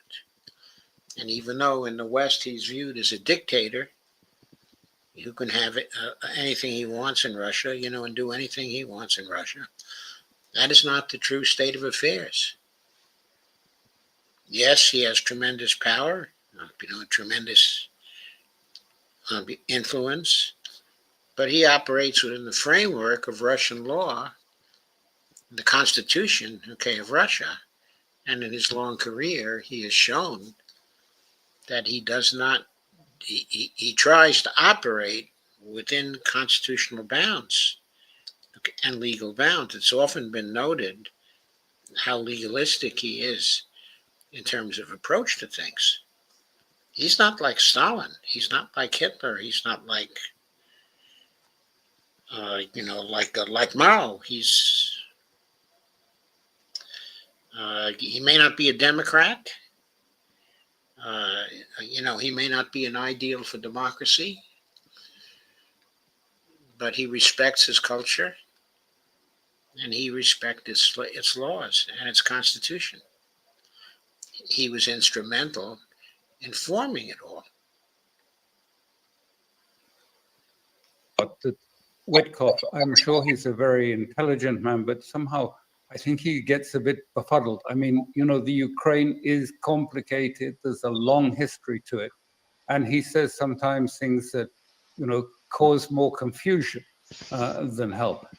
There is absolutely no evidence whatsoever of any change in Russia's position at all. It came out of this firmly on their own position. Trump has changed radically. He's gone from ceasefire to peace treaty. He now appears to accept the fact, after listening to Putin's lecture on Friday, that Russia's claims on Crimea and the 4 oblasts are either historically and culturally accurate or militarily inevitable. Has Trump thrown the neocons, Senator Graham, under the bus? Ostensibly, yes. But then again, it's Trump, and we have all the European, pack arriving or arrived already in Washington to try and undo this. And Trump sometimes sort of veers from one place to another, and it's possible that under pressure he will say something else. But I doubt it because, as I say, it seems, deeply his desire to give something to MAGA and what he wants to do to sort of as a give to them is the end to the Ukraine war. And it suits him. I mean, this is actually the best outcome for him if Russia actually does it and pursues it and reaches a forced outcome, because there'll never be an agreement as things stand. The sides are too far apart. There can be no agreement as things stand. So something has to be forced.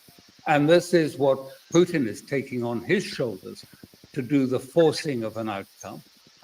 But he is doing it in a way in which he understands the diverse pressures that are on Trump, and therefore gives him more latitude.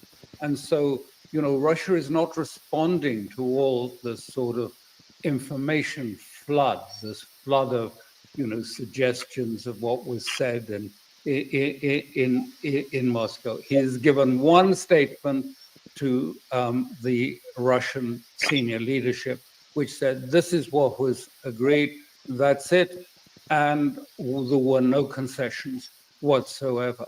But he's not going to go and embarrass Trump or Witkoff by saying, no, that wasn't right. What we really said was this or something.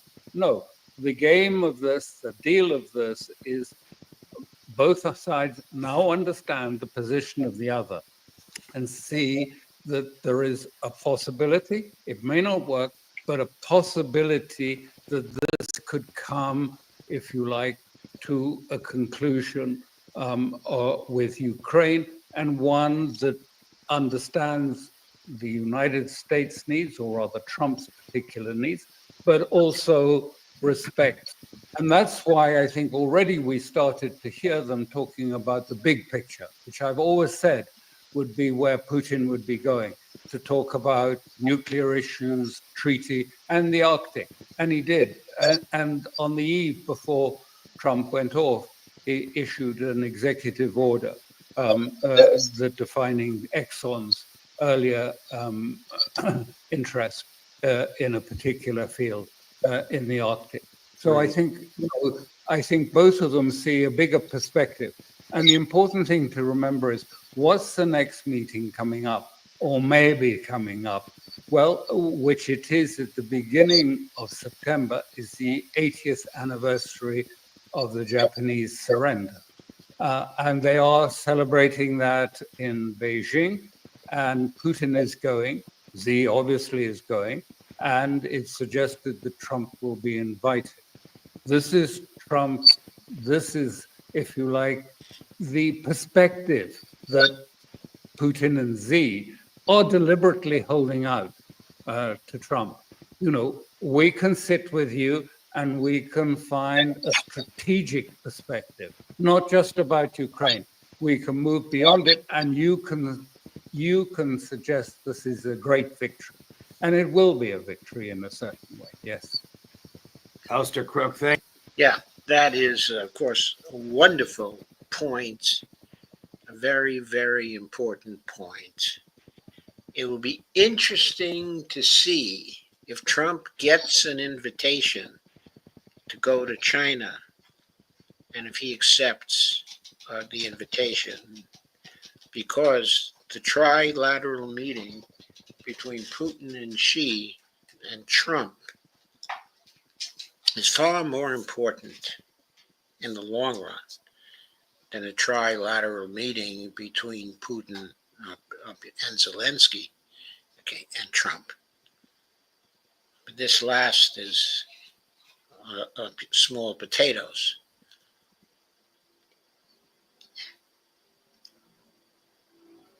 If the three really big powers can meet and can settle strategic differences about what is likely to happen in the world over a long period of time, then the possibility of benefit for the United States, for Russia, for China, the possibility of resolving, or beginning to resolve at least, most of the conflicts that exist.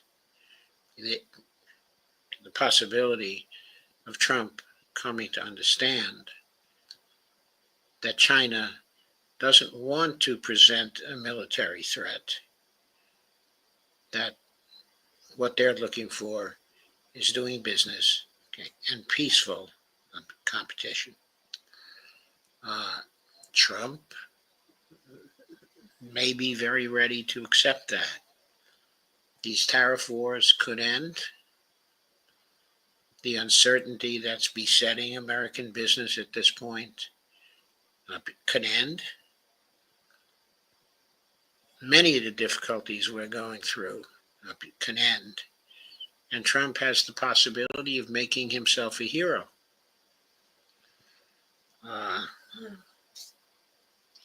As long as it's of benefit to all of us, that is not a bad outcome.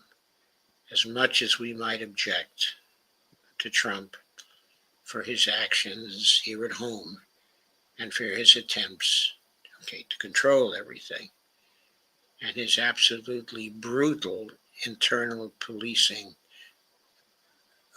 policies, we must continue to resist those. We must continue to fight those. But we also must recognize that if he's taking a constructive approach to foreign affairs, that we all need to support that, because we have to escape from the threat of nuclear war that hangs over all of us and the threat of climate change. Because eventually, when the three of them come together, they are going to have to deal with climate change, okay, at some point. So I think that was a great analysis by Alistair Crooke, and very important for you all to see that. Please do share, like, and subscribe the video. I'm going to move back to your comments and see what you have to say about all this. Dawn Foster says, sorry I'm late. Great to see you, Dawn.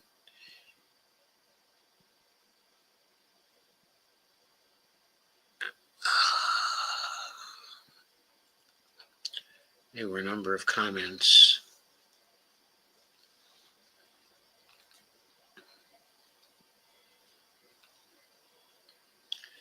All kinds of comments while I was gone.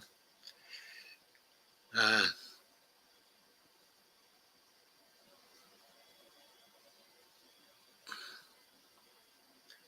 not going to read all of Kathleen's comments because they are very personal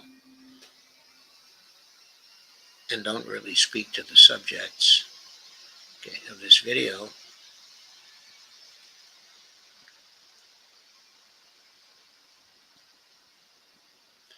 Mr. Wonderful says, that's Steve G2, but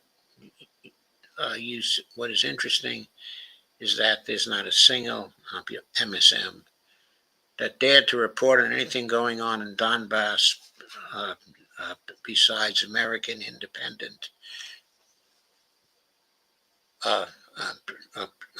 press or reporters, especially when they countered the MSM.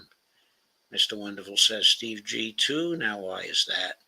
It wasn't because Western media was not welcome to go there. No, it has everything to do with the CIA in control of the narratives of the MSM since 2013. I think they were in control of the narratives of the MSM before that. Mr. Wonderful, in 1948, the U.S. passed a law called the Smith-Mundt Act, which forbade the CIA to propagandize to the USA. 2013, the Smith-Mundt Modernization Act was passed that allowed it. 1 year before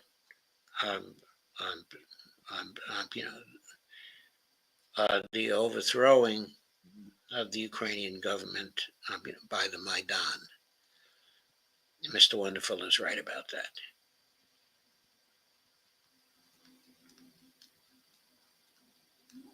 Okay, I'm going to skip a comment from Kathleen.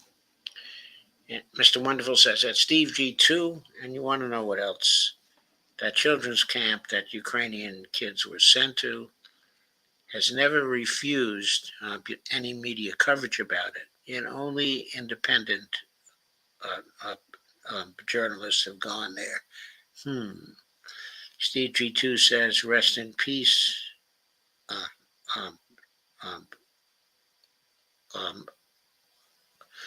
Rest in peace.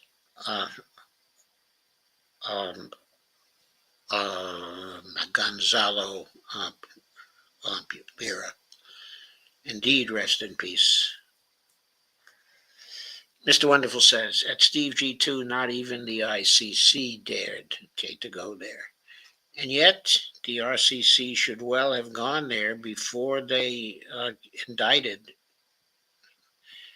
Putin. It was their obligation to go there before they handed the indictment down. They could have learned much from the children there. Even when it says, haha, me too, and haha, me too again, And Kathleen says, sister's a safari hunter who stuffed even a monkey, Beverly Ann Tripp. I sense, not a coincidence, Azerbaijan corridor, Trump carpenter for international peace and prosperity, Tripp. Wolf in sheep's clothing, Red Riding Hood, sure looking good. Yikes. Mr. Wonderful says, right, Joe, the public are completely brainwashed. Turn on the TV and you can't concentrate for 20 minutes because a commercial interrupts every 5 to 8 minutes. Pushing, interrupting commercials every 30 seconds. It's pretty bad on YouTube now. As you see when we go through the YouTubes and we get all these ads. It's actually irritating. It's actually irritating. Very irritating. But you have to be active, get rid of the ads, and get to the meat of what's on the YouTubes. Mr. Wonderful says, naturally, this destroys people's ability to maintain the ability to think clearly, rationally, and in depth for longer than the time media program allows when exposed during lengthy time periods. Lengthy time periods meaning years and decades, which becomes a conditioning to believe what you were told. A brainwashing to just want to be entertained as opposed to educated. Steve G2 says, I haven't seen Patrick reporting lately. I think Steve G2 is referring to Lancaster, Patrick Lancaster, who has been covering the war front at the risk of his own life for a very long time. Mr. Wonderful Steve G2, you can read about, you can read about Anomaly 6 at the Gray Zone. There are 3 articles about it.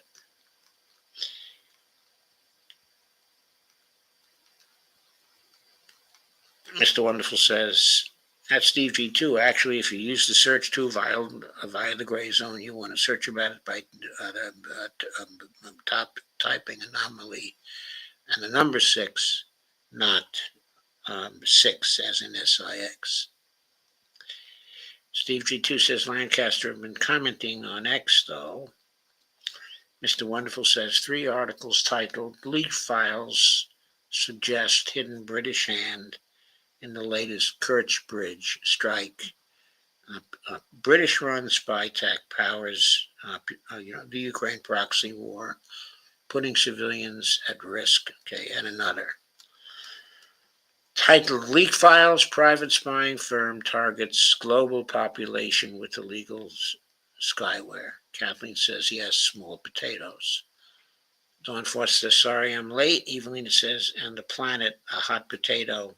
Trump, Putin, and Xi need to address this too eventually. And it's necessary for Modi to come in too, because in terms of the power of nations, and their economies, okay, I think Modi is quite important now and getting increasingly important as time goes on. So there is that to be concerned about as well. So let's get on to our next piece. We're making great progress getting through things here.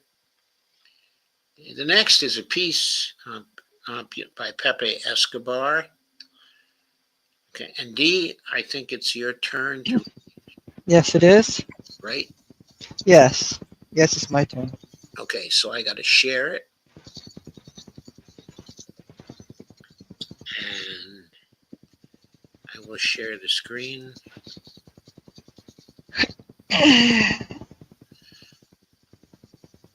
And this is a terrific piece, just a terrific piece. Okay, Dee, it's on screen now. Okay. What really happened in Alaska? Pepe Escobar, August 18th, 2025.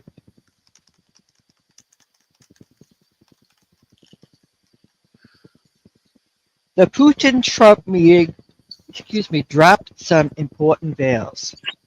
It revealed that Washington reviews Russia as a peer power, and that Europe is little more than a useful American tool. I think that's right, don't you? I do so believe so. I was Yes. gonna I was gonna say a useful idiot, but then I said no, it says tool. Yeah, well, fool is good, idiot is good too. Alaska was not only about Ukraine.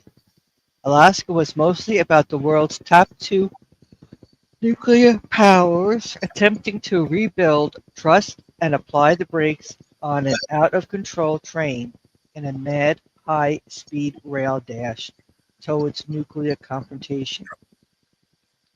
There was no assurances, given the volatile character of U.S. President Donald J. Trump, who conceived the high-visibility meeting with his Russian counterpart Vladimir Putin. But a new paradigm may be in the works nonetheless. Russia has essentially been de facto recognized by the U.S. as a peer power. That implies, at the very least, the return of high-level diplomacy where it is most needed. Yes, and just to add here, this is a recognition of the reality of war with Russia's technology and armaments, okay, with the forces that it can mobilize at this point, with the manufacturing strength it has. It has to be viewed as a peer power. Mhm. Please go on, D. Meanwhile, Europe is dispatching a lineup of impotent leaders. Yes, they've been. I shouldn't say to Washington to kowtow in front of the emperor. The EU's destiny is sealed into the dustbin of geopolitical irrelevance. What has been jointly decided by Trump personally and Putin, even before Moscow proposed to charge with meaning, Alaska as the summit venue remains secret. There will be no leaks about the full content. It is quite significant that Trump himself rated Alaska at a 10 out of 10. The key takeaways revealed by sources in Moscow with direct access to the Russian delegation, all the way to the 3-3 format. It was initially designed to be a 5-5, but other key members, such as Finance Minister Anton Solanov, did provide their input. Emphasized that, quote, it was firmly put by Putin to stop all direct U.S. weapon deliveries to Ukraine as a vital step towards the solution. Americans accepted the fact that it is necessary to dramatically decrease lethal shipments. After that happened, the ball swings to Europe's court. The sources specify in detail. Quote, out of the 80 billion Ukrainian budget, Ukraine itself provides less than around 20 billion. The National Bank of Ukraine says that they collect 62 billion in taxes alone, which is a hoax, with the population around 20 million, much more than 1 million of irreversible battlefield losses, a decimated industry, and less than 70% of pre-Maidan territory under control. That is simply impossible. So Europe, as in the NATO-EU combo, has a serious dilemma. Either support Ukraine financially or militarily, but not both at the same time. Otherwise, the EU itself will collapse even faster. Now compare all of the above with arguably the key passage in one of Trump's Truth Social posts. Quote, it was determined by all that the best way to end the horrific war between Russia and Ukraine is to go directly to the peace agreement, which would end the war and not a mere ceasefire agreement, which often times do not hold up. Add to it the essential source provided by former Russian President Dmitry Medvedev. Quote, the President of Russia personally and in detail presented to the U.S. President our conditions for ending the conflict in Ukraine. Most importantly, both sides directly placed responsibility for achieving further results in negotiations by ending hostilities on Kyiv and Europe. Talk about superpower convergence. The devil, of course, will be in the details. BRICS on the table in Alaska. In Alaska, Vladimir Putin was representing not only the Russian Federation, but BRICS as a whole. Even before the meeting with his U.S. counterpart was announced to the world, Putin spoke on the phone with Chinese President Xi Jinping.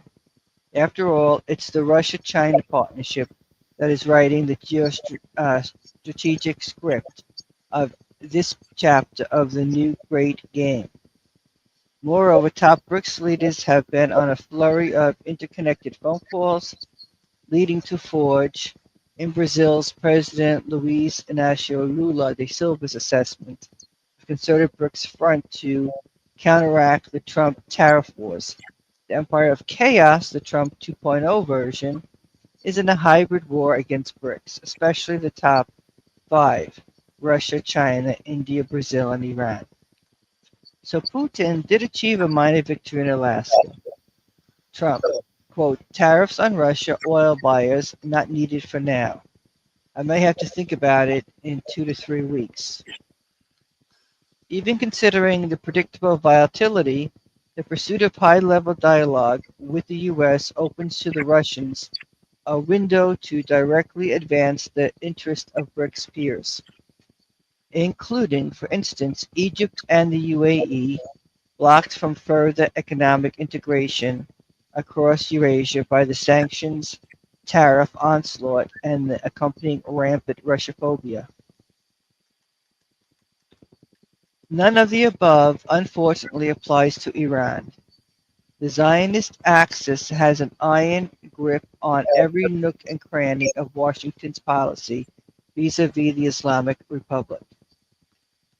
It's clear that both Trump and Putin are playing a long game. Trump wants to get rid of the pesky two-bit actor in Kyiv, but without applying old-school U.S. coup regime change tactics. In his mind, the only thing that really registers his future possible mega trade deals on Russian mineral wealth and the development of the Arctic. Putin also needs to manage domestic critics who won't forgive any concessions. The desperate Western media spin that he would offer, freezing the front in Zaporizhzhia and Kherson in exchange for getting all of the Donetsk Republic, is nonsense. That would go against the Constitution of the Russian Federation. Okay, so that point, was also made by, by Alistair Crooke. They agree very strongly on that. Both have very good contacts, inside of Russia. They know what Russian sentiment, is like on that. Mm-hmm. If they say there isn't going to be any land swaps involving Zaporozhye and Kherson, you can take that, to the bank. There are not going to be any land swaps. The 4 oblasts are inside of Russia, according to the Constitution, and they will remain so. And if Alistair's argument, is correct, Trump has agreed to that, because basically what Trump has agreed to is he will accept the role trying to bring the Europeans, and the Ukrainians into line. He will accept the diplomatic burden of doing that. Trump accepts the military burden of doing that, which is the burden of crushing what remains of Ukraine on the battlefield. And that is exactly what Putin now is doing. And we'll probably see the results maybe the next 2 to 3 to 4 weeks. I think it's going to be over in that kind of time frame, because the Ukrainian armed forces are under tremendous pressure, and they have been breaking now. They have been breaking, and the Russian military is increasing the pressure. Mhm. I think we will see a collapse now very soon. Please go on. In addition, Putin needs to manage how U.S. business would be allowed to enter two areas that are at the heart of federal priorities and a matter of national security: the development of the Arctic and the Russian Far East. All that will be discussed in detail 2 weeks from now at the Eastern Economic Forum of Lottaz. Yes, and um, uh, uh, uh, uh, that city, okay, of Vladivostok, okay, is the biggest one in the far eastern area of Russia, the most important city. Okay, the economic forum is going to be a very big event. Unfortunately, I don't expect a lot of Americans to be at that event. I don't think that Trump, is going to try to go. I don't think other important people from the United States are going to try to go, but I think if they did go, it would be very illuminating for them, because that forum is going to be very exciting from an economic development point of view in relation to the Russian Far East and probably also the Arctic. Please go on. Once again, follow the money. Both oligarchies in the U.S. and Russia want to go back to profitable business pronto. Lipstick on a defeated pig. Putin, bolstered by Foreign Minister Sergei Lavrov, the undisputed man of the match, with the CCCP fashion statement, finally had ample time, 150 minutes, to spell out in detail the underlying causes of Russia's special military operation, SMO, and lay out the rationale for a long-term peace. Ukraine neutrality, neo-Nazi militias, and parties banned and dismantled. No more NATO expansion. So those are the 3 points. Those are the 3 important points for long-term conditions of peace. Please go on. Geopolitically, whatever may evolve from Alaska does not invalidate the fact that Moscow and Washington at least did manage to buy some strategic breathing space that might yield even a new shot toward respect for both powers' spheres of influence. So it's no wonder the Atlanticist front, from Europe's old money to the bling bling novices, is freaking out because Ukraine is a giant money laundering mechanism for Euro trash politicos. Yep, the Cladispas EU machine has already bankrupted EU member states and EU taxpayer. But anyway, that's not Trump's problem. Across global majority latitudes, Alaska displayed the fraying of Atlanticism in no uncertain terms, revealing that the U.S. seeks a meek Europe subjugated to the strategy of tension. Otherwise, there's no EU military surge, buying billions worth of overpriced American weapons with money it doesn't have. At the same time, despite covetous U.S. oligarchic private designs on Russian business, what Washington's puppet masters truly want is to break up Eurasia integration and, by implication, every multilateral organization. BRICS SCO, driven to design a new multinodal world order. Of course, a NATO surrender, even as it is being strategically defeated all across the spectrum, remains an enigma. Trump, at best, is applying lipstick on a pig, trying to craft with trademark fanfare what could be sold as a deep state exit strategy toward the next forever war. Putin, the Russian Security Council, BRICS, and the global majority, for that matter, harbor no illusions. So what Pepe is saying there is that he doesn't think that Putin, the Russian Security Council, BRICS, okay, and also the global South, the global majority, okay, they don't have any illusions that this is, a big peace initiative by the Americans and Trump. Okay, they're recognizing the possibility, but they're very skeptical and they're very cautious about the various moves in this next stage of the peace initiative. And well, they should be. Well, they should be, because it's going to be 2 steps forward, and 1 step back. 2 steps forward, okay, and we won't know what the real intentions are of the collective West. I think those intentions will be changing as they go through the process. Even if right now they just see the retreat as a tactical retreat to wind down the tensions and reduce, the move towards a nuclear war.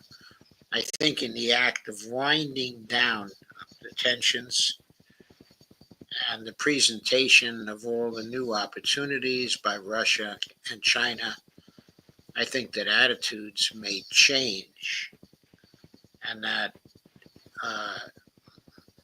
there will begin to be more faith in the peace initiatives that are just starting out.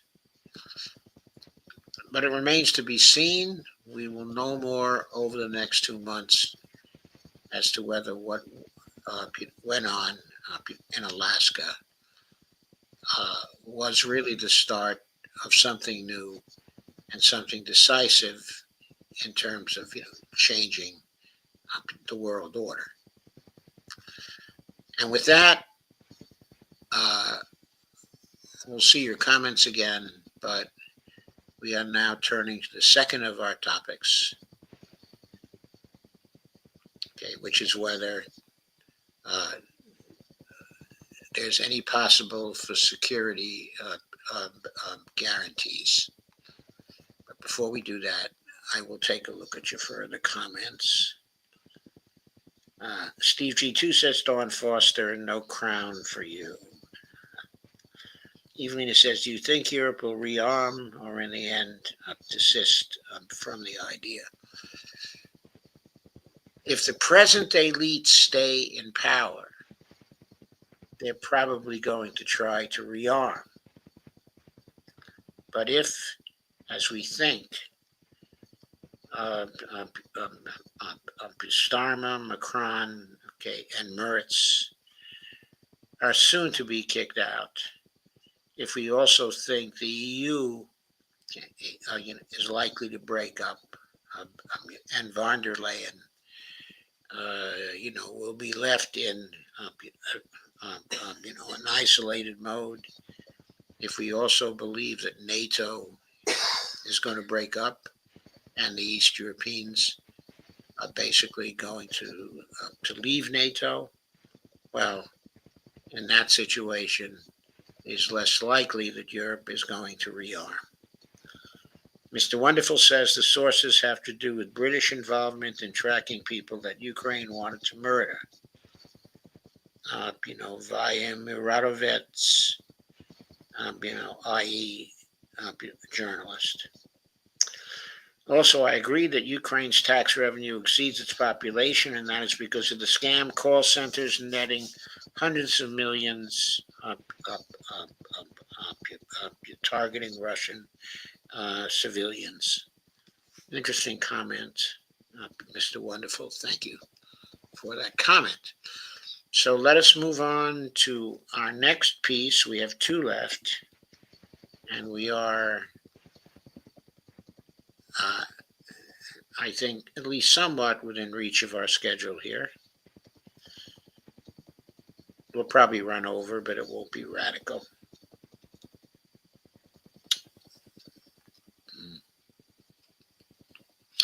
So, here's a piece from Larry Johnson. It's a relatively short piece, but it has a number of good aspects. Dee, would you like to read that one too? Okay, 1 second. Okay. Okay, I will. Okay. Okay, I guess I am sharing it now. Yes, I see it. Okay. Sonar 21. Yes. Is Trump making a bad bet by counting on Europe to keep Ukraine afloat? I want to share with you an email I received today from someone who fancies their self as an astute analyst. This person falls far short of astute in my opinion. But the thinking revealed in the email does reflect the views held by many Americans with respect to what happened today in Washington when Trump met with Zelensky and his European pimps. Let me emphasize that what you are about to read is mostly shallow and steeped in propaganda, but I think it captures the widely shared false beliefs and sentiments about Russia and Ukraine that fuels the narrative in the Washington, D.C. world of policy and punditry. So we begin.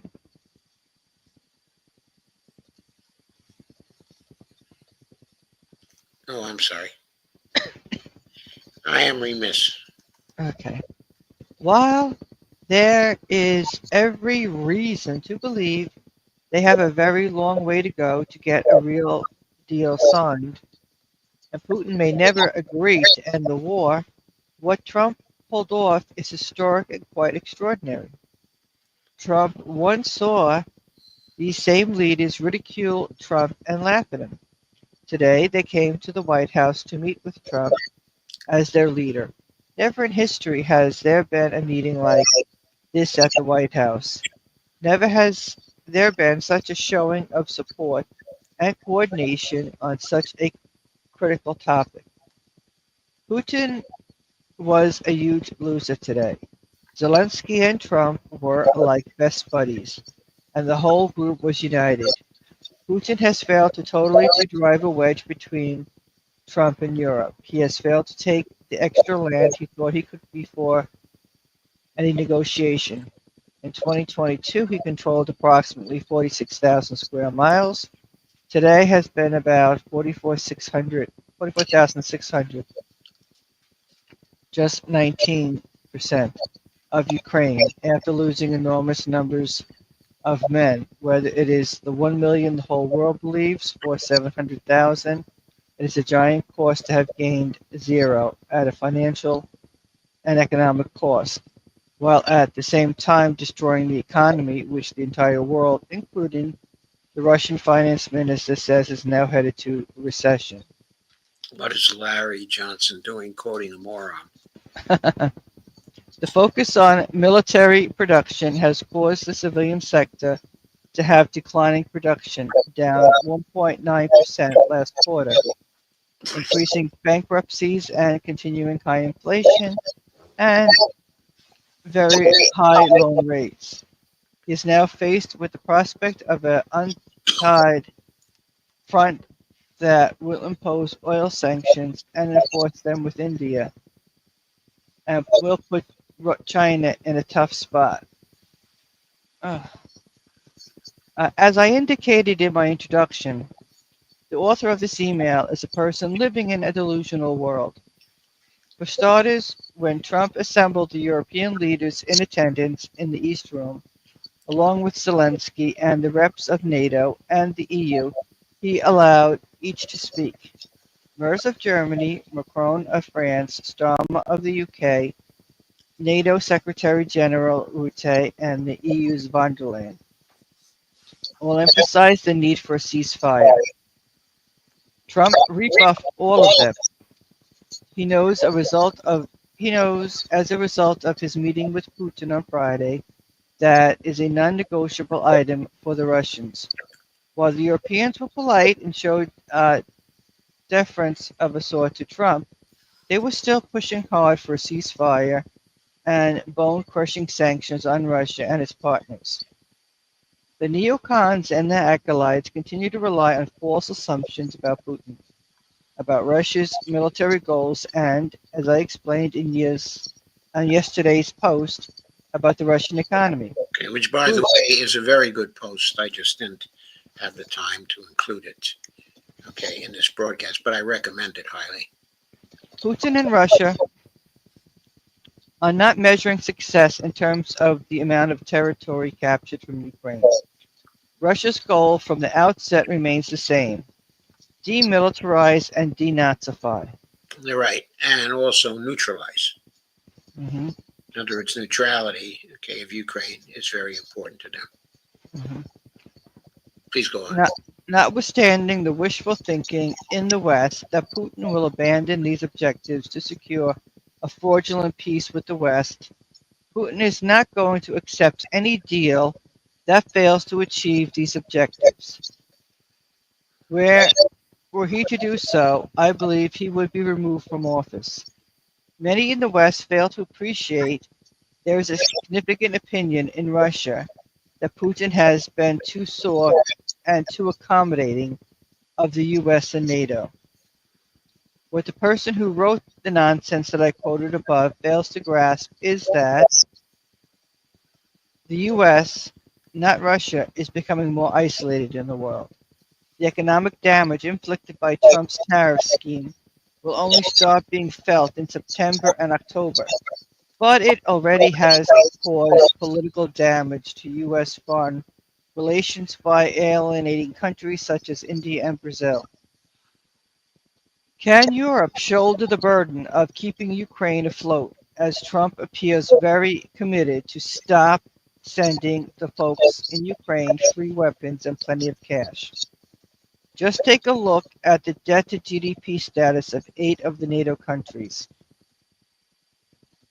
Greece 152.5%, Italy 137.9%, France 114.1%, Belgium 106.8%, Spain 103.5%, UK 100%, Portugal approximately 99%, and Finland near 89%. Okay, let me add something here. Okay, I agree with Larry that the debt to GDP ratio is important for all these countries, because all of the ones that are named, okay, are members of the EU, and they're not the issuers, okay, of their currency, their own currency. Not one of them are monetary sovereigns, because they gave that up to the EU when they joined. So, not being able to issue their own currency, then their debts are a limitation on their future spending. But if we look at countries, who are monetary sovereigns, Japan, for example. Japan, I'm not sure what its debt to GDP ratio is right at the moment, but it has been as high as 280%. And it's probably around 280% now. But this high debt to GDP ratio doesn't mean anything for their spending at all. They're perfectly capable of continuing spending, even if the debt to GDP ratio were to rise to 350% or 450%. Now, this has implications because, okay, if the EU were to change the terms, okay, of the Treaty of Maastricht, okay, and the central bank were to declare that it would support all the nations of the EU, okay, in deficit spending sufficient to rearm or to do any other things, the EU nations might like. Okay, the central bank controls the currency, okay, of the EU, and it can issue whatever currency the individual nations, okay, are going to need to meet the goals of the EU. If they were to do so, that would totally change the picture, with respect to rearmament, with respect to shifting over, to a green, New Deal of some sort, with respect to meeting the challenges of the future. It's true that Europe is poor, when it comes to, to natural resources. But it doesn't have to be poor with respect to currency resources. It has chosen to be poor with respect to those things. That choice can change and can make Europe a much more formidable force, than it is at present. I don't think it's going to do that. I think the EU is going to go down to defeat because it is not able to adapt. But that is what it has to do to adapt. Larry does not realize that because he, like many of the other people that we watch here, who are so savvy when it comes to foreign policy, do not understand the differences between countries that are monetary sovereign and countries that are not. Anyway, please go on. Okay. 7 of these 8 countries are experiencing virtually no GDP growth in 2025, i.e., 0.3% to 0.6%. Portugal fares only a little better. It is projected to have a 1.5% rate of growth for 2025. Although Germany does not have as serious a debt problem as the others, it too is barely growing, with a projected rate of 0.3% for 2025.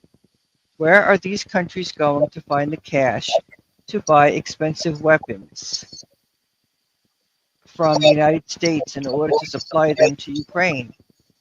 Take out more loans? And the answer to that question, which basically ends this particular blog, is that no, they don't have to take out any more loans. What they have to do is issue more currency to each of the nations involved so that they have the cash to buy the expensive weapons from the United States. Now, of course, they still won't be able to buy them if the United States insisted on getting dollars in payments for them. But I think the United States has already said it's ready to accept the euro currency in exchange for the weapons. So at the beginning, that should not be a problem. But when it comes to GDP growth as well, the answer to that is allowing the countries to run the deficits they need in order to provide jobs. If they provided those jobs, then GDPs of the individual countries would be growing because consumption would get much stronger, okay, in all of these countries. If there's an inflation threat in that, there are ways to handle the inflation threat by regulating businesses and using wage and price controls if necessary. The point is, I don't think Europe is using its full resources very well. It is crippled in using them, and it is crippling itself because of the structure of the EU.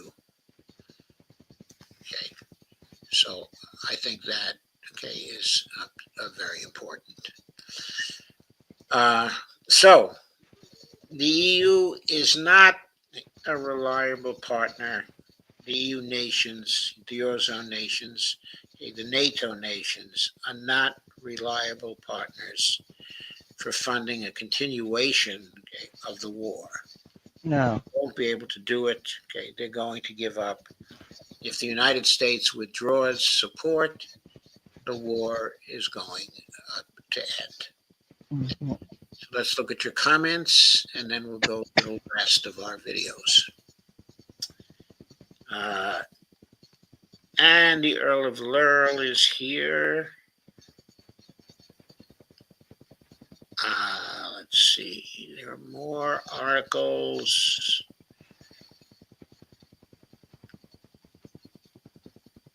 Mr. Wonderful says, see RT article titled, Scam Call Centers Linked to Ex Georgian Minister Who Was Busted in Russia by the FSB.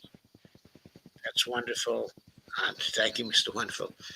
And Mr. Wonderful says, read about the Ukrainian scam call center via RT article titled, Scam Ukrainian Style article titled, Scam Call Centers Linked to Ex Georgian Minister Busted in Russia, FSB.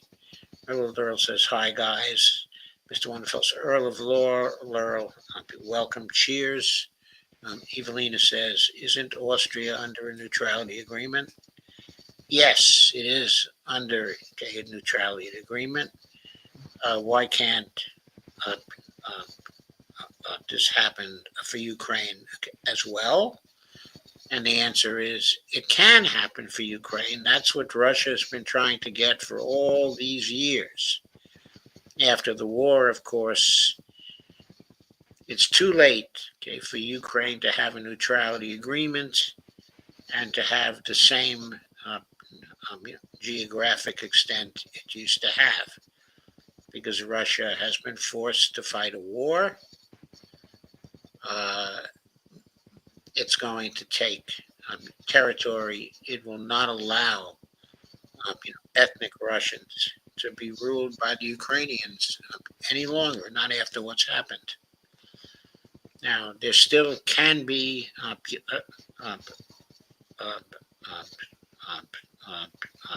there could be a Ukraine. There's all sorts of evidence to show that Putin doesn't want the whole of Ukraine. So a state of Ukraine is still possible. It can exist, and it can exist under a neutrality agreement. In fact, the only way it will be able to exist is under a neutrality agreement, because the Russians are going to impose one. Put simply, that is going to happen when the Russians actually win. I believe in a very short time now.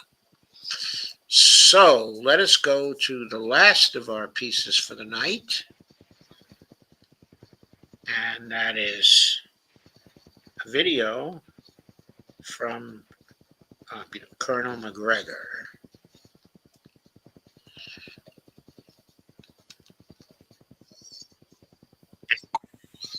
The opposite.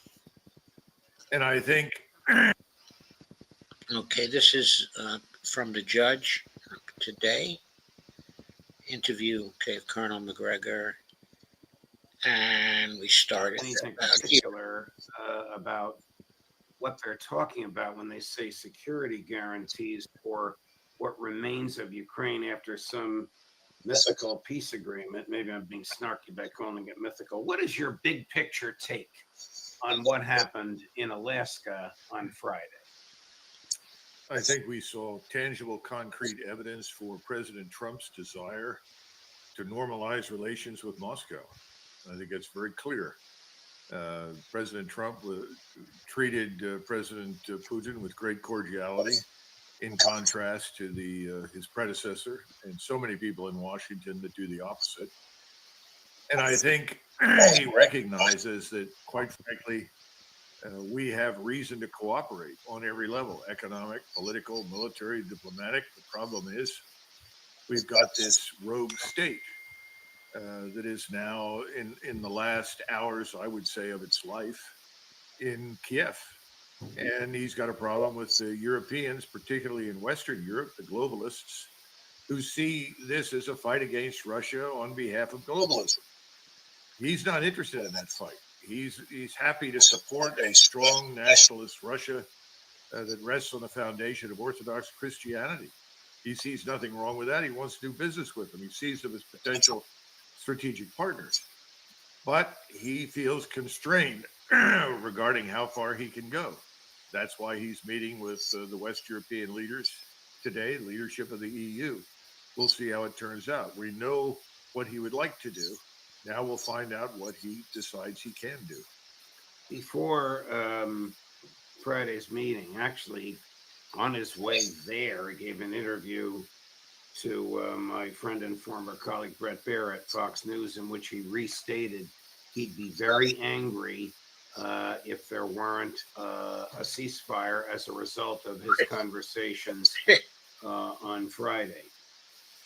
Suddenly, at the end of the conference, he has indicated he's no longer in favor of a ceasefire. He understands that that's not realistic.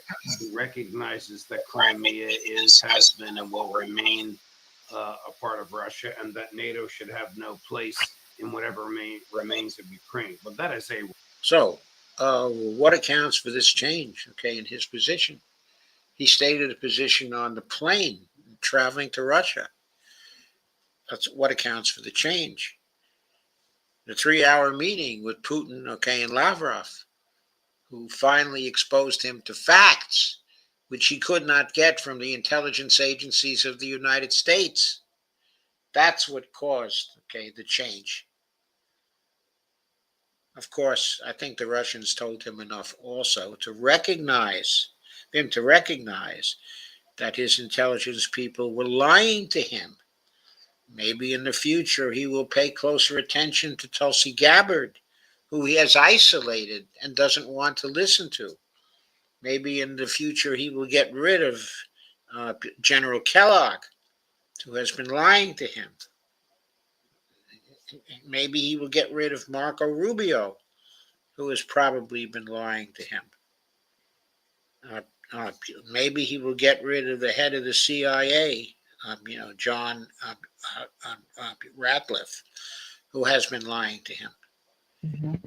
A whole range of people have been giving him erroneous information and a view of the world which is totally at variance with the reality of the world. Putin and Lavrov gave him a dose, of the reality, and evidently it took. And that's what accounts for the change in the position. Which, by the way, we can see that it's changed, because when he had the meeting, with the Europeans,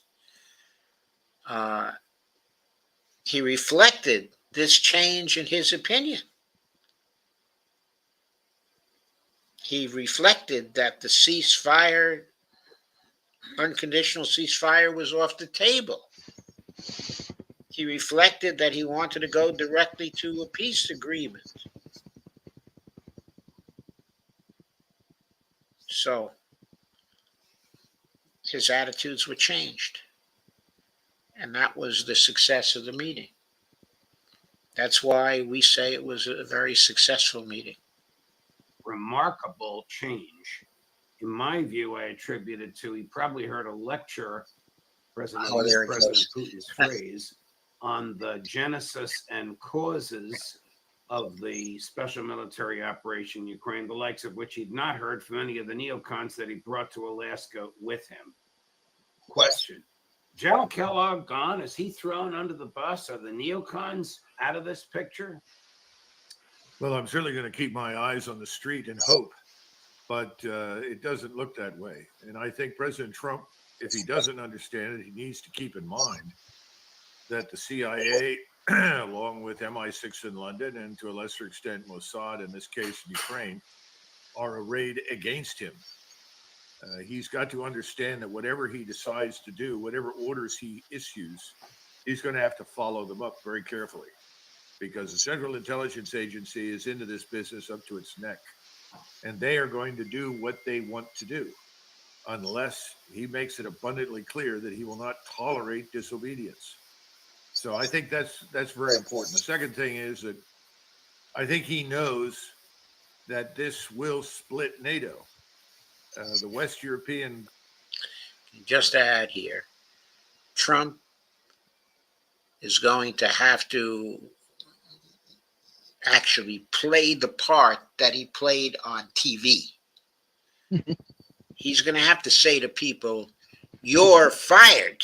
Mm-hmm. He's going to have to say that to a lot of people and quickly replace them if he wants to get things done, because he's going to be opposed at every turn by the neocons and Mossad, okay, and by the Israeli interests existing in the U.S. government.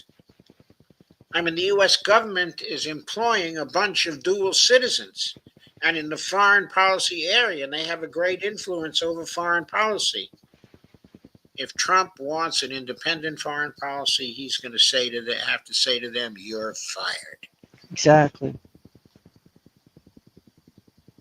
Globalists that are running NATO, people like and the EU, people like von der Leyen and Rutte and the rest, they are in favor of perpetual war with Russia, because, quite frankly, if it stops and the European electorates finally realize they've been lied to constantly from the beginning about the Russians, these governments are not going to last very long. They're afraid of that. So it's very important to them. They don't care about Ukraine. They're not particularly worried about global peace or anything else. They simply want to stay in power. They can't stay in power if this ends, because people are going to say, "Well, listen, this is remarkably stupid. Why did you drag us into this? Why did you deindustrialize us over this business?" So I think President Trump knows that. The question is, how far is he willing to go? Because inevitably, I think this will lead to the dissolution of NATO, and everybody's going to act like, "Oh my goodness, we can't live without NATO." Well, that's wrong. We can all live without NATO, but that's going to be the attitude. You mentioned a few minutes ago, I think, in your response to And after he the fires, first question, that the president is going to meet. once he fires a few people, the person he needs to hire, a Secretary of Defense, maybe he should hire him as Secretary of State too, is that man sitting right there. He needs, to hire Macgregor, because he needs someone to bathe him in reality of what the facts of the international situation are. Colonel Macgregor is one of the best men for that. Larry Wilkerson is also another great guy for that. Larry Johnson, is another great guy for that. Scott Ritter is a great guy for that. But he's unlikely to hire some people who have been too vocal in condemnation of him. But someone who has been frank and open and critical, but not too personal in his condemnation of Trump, is Doug Macgregor. So Trump ought to be able to tolerate him. And if he can tolerate him and bring him aboard, his foreign policy will be based on the facts and not on illusions or delusions. Resistance from the heads of state in Western Europe. He's also going to meet, and you alluded to this just now, he's also going to meet tremendous resistance from the deep state, is he not? You've indicated how invested the CIA is. How about 20 CIA stations built in the first Trump administration and the Biden administration throughout Ukraine. How about MI6 directing Ukraine military to target Russians? These people are going to just roll over and act like what they've been doing for the past 10 years is suddenly going to end? No, that's my point. And I don't think this man Ratcliffe, who is currently running the CIA, is going to be much value added to President Trump. He's a prisoner of the intelligence community, as well as, of course, the various lobbies, the Israel lobby, the defense lobby, and so forth. He's also got a problem with all these luminaries in uniform called generals that have helped the Ukrainians to kill more than 1 million of their soldiers in pointless operations that never made any sense. People like Donahue and Cavoli and others. Got to remember that we didn't just send arms and equipment. We established headquarters. We tried to help direct operations. We planned things and urged these people to charge into the teeth of Russian ISR strike capabilities. In other words, put millions of people in harm's way, and for what? Nothing. He's going to have to come to the conclusion that simply sending out an order, simply directing people to do something, is going to change anything. You can remember from the first time he was in office, towards the end, he wanted to get out of Syria, and then people told him, okay, we'll get out and we'll do this and this. And then he found out nobody had left Syria. Nobody left anything. And Jeffries, I think, was the ambassador at the time, and he actually took a bow on Capitol Hill for lying to the president and ignoring his orders. You got a lot of people like that right now. Just because he walks out and says, I've done all I can do, which I hope he will do, and I am suspending all further aid to this Ukrainian state, except for humanitarian aid, and I'm urging my European colleagues to meet with President Putin. If he does that, then I think he has a chance for success, because I don't think he is in a position to, quote unquote, deliver NATO, which of course is something that President Putin hopes he will do. I'm just not sure he can do it because of the forces arrayed against him. One of the strange phrases that came out of Mr. Witkoff's last meeting with President Trump, so strange that Alistair Crooke this morning opined that it must have been a misunderstanding or a mistranslation, was this phrase, land swaps. And the president picked up on it as well.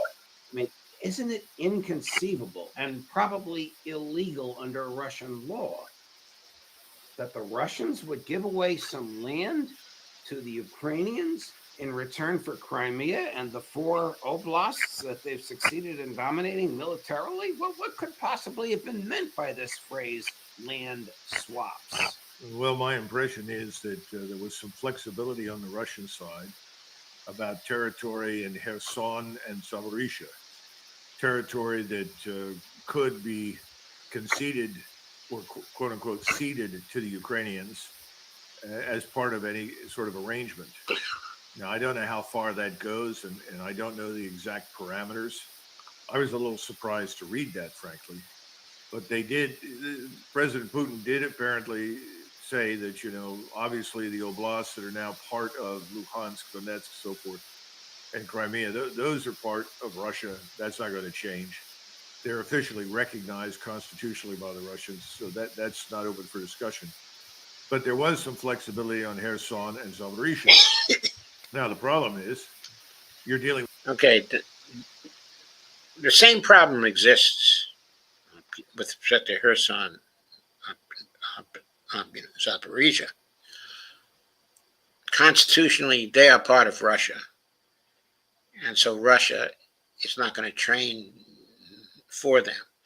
I think when people were talking of swaps, from the Russian side, if they were talking about swaps, and I don't know if they were, but if they were, they might have had in mind giving some parts they militarily control, but that are not in the 4 oblasts, giving them back to the Ukrainians. In other words, the areas around the city of Kharkov, they've penetrated quite deeply into that oblast, and also, quite deeply into, to Sumy, and did, uh, um, uh, um, and into, Dnipro, Petrovsk. I think they might be talking about giving back those things that are not yet part, of Russia. In return, uh, for the Ukrainians withdrawing from the parts of Zaporizhia that they hold, and the parts, of Kherson they hold. That might be what the land swaps are about. That's my theory, anyway. For the Ukrainian president who says nothing will be given up, we will cede nothing. Okay, fine. That gives President Trump an opportunity to walk away from this nonsense and say, well, then you're on your own. I've done all that I can. I'm not going to do any more. We have more important issues now to face. The Russians are not being unreasonable. The Russians are not wedded to no change whatsoever. So if you're not going to talk to them with your European colleagues that support you, then you're on your own. I'm not going to go along with it. That's the real question. Will he stand his ground on that point? So I think the Russians were more flexible than I think anybody thought they would be. But that's the sort of thing that needs to be understood. And I think when he said land swap, he may have been overstating it, but that's the genesis of it. You and Scott Ritter and Larry Johnson and Ray McGovern and many of the regular guests in the show who are military veterans have opined that President Zelensky is not free to make his own decisions, that in fact he is subject to and controlled by a cabal of arch nationalists. Our friend Pepe Escobar calls them Nazis. They don't want us to use that word, but arch nationalists who are driven by ideology and not reality. Do you think that group of folks recognizes the precarious state of the Ukrainian military? I'm not sure that they believe that if they stand their ground, in other words, they refuse under any and all circumstances to negotiate with the Russians and give anything up. I think they may believe that they can survive that because they don't think the Russians will cross that river, come into Kiev, and eliminate the regime. I happen to think they're wrong, but that is part of the problem. Some of your viewers may remember, maybe not, at the end of the Gulf War in 1991, when it became clear that we were willing to call a ceasefire and not advance any further, despite the fact that we had allowed most of the Republican Guard to escape. And I watched that. Grim chapter in our history, in my judgment. But nevertheless, that happened. And as soon as Saddam asked the question, are they crossing the Euphrates River? And the answer came back, no. He got up and danced around the table and started celebrating. I think that's what you're dealing with in Kiev. These people figure if we sit here and refuse to negotiate, refuse to cooperate, insist on fighting to the bitter end, the Russians won't cross that river. We'll get away with it. And then people will have to support us. I think that's the problem. I don't want to give you heartburn, but apparently General Kellogg has not been thrown under the bus. There he is. You can see him next to Secretary of the Treasury Bessent, who's next to Defense Secretary Hegseth. That's just about 45 minutes ago in the Oval Office. He doesn't look very happy, but he's there. If he's there, he must be whispering his NATO-generated nonsense into the president's ear when he gets a chance. We have to understand that he is part of the Washington community that wants perpetual war everywhere, not just against the Russians in Ukraine, but also in the Middle East, and probably out there beating drums for stupidity over Taiwan against China. So I'm not surprised. The other thing is that President Trump, people need to understand this. He's a very nice person. You know that from having dealt with him too. He is a nice person. He is sentimental, and he likes Kellogg. He does. And Okay. So he's a weird person. He might be nice to certain people who are in his orbit. He might like, he might care that he wants people to like him. So if you're among the group that he wants to deal with and he wants to impress, he might be a nice person in that kind of context. But he's shown that he's willing to, throw anyone under the bus if some interest of his is compromised by that person. Also, when it comes to people that he considers outgroups, which appear to be people of color, of all kinds, and the immigrants, of course, he is not a nice person. He is very, very cruel. And that is manifest, in the operations of ICE.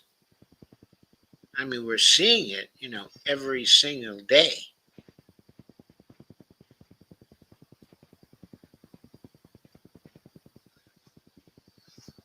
Again, I think it pains him to turn to Kellogg and say, thank you very much for your interest in national defense. You've got to go. I don't see that happening. I think he wants harmony and he wants to be liked. If anything, that's one of his weak points. All right. Here's what I've been waiting to ask you all weekend since I first heard this phrase. What security guarantee? What are they talking about? Oh, a security guarantee, but not NATO. Oh, it'll include the United States, France, Great Britain, Germany, and the crew from Brussels, but not NATO. Who are they trying to kid? Well, a lot of people, and let's hope that President Trump isn't one of them. First of all, the President of the United States should not be prepared to guarantee anything over which we have no actual control and influence. And I think we're going to find out, if things happen as I think they will, that we really don't have control or influence over Zelensky and what he does or doesn't do. And therefore, how can you guarantee any arrangement that is reached that involves him and his current government? So I hope President Trump reels back in shock from that one. I did hear more intelligent and balanced remarks from Secretary Rubio, who was somewhat more nuanced, and he understands what security guarantees mean. I don't think Witkoff does. What's really important, and this is something that President Trump has to sit down and work out, is, NATO is dead man walking, has been for a long time. That's an empty facade. Pull our military establishment out of the equation and NATO collapses like a house of cards. It's irrelevant. That's one of the reasons they're going to do everything they can to keep us engaged in Ukraine, where we should get out. Ukraine has never figured prominently in any strategy we have for NATO. It needs to be abandoned 100%. However, the people that border Ukraine, Lithuania, Poland, Slovakia, Hungary, Moldova, Romania, those states have an interest in peace in Ukraine. They have an interest in a new relationship with Moscow. They need to sit down and work that out with Moscow directly. We should be prepared to support that and assist it. In other words, we should encourage it. But we can't guarantee anything from 7,000 miles away that happens in Ukraine. We can support it by saying that we will contribute whatever we can in terms of resources such as humanitarian assistance, and through our discussions with Moscow, which I think are very good right now. And I think it's very clear that just as President Trump wants a new and positive relationship with Moscow, that's exactly what President Putin and his team want with him. So hopefully we'll have a more nuanced perspective on this thing called security guarantee, because we can't do much about it. Now, you've heard Jeffrey Sachs say this as well as me. I've been saying it for years. I think it's come up with John Mearsheimer. We talk about the Austrian State Treaty from 1955.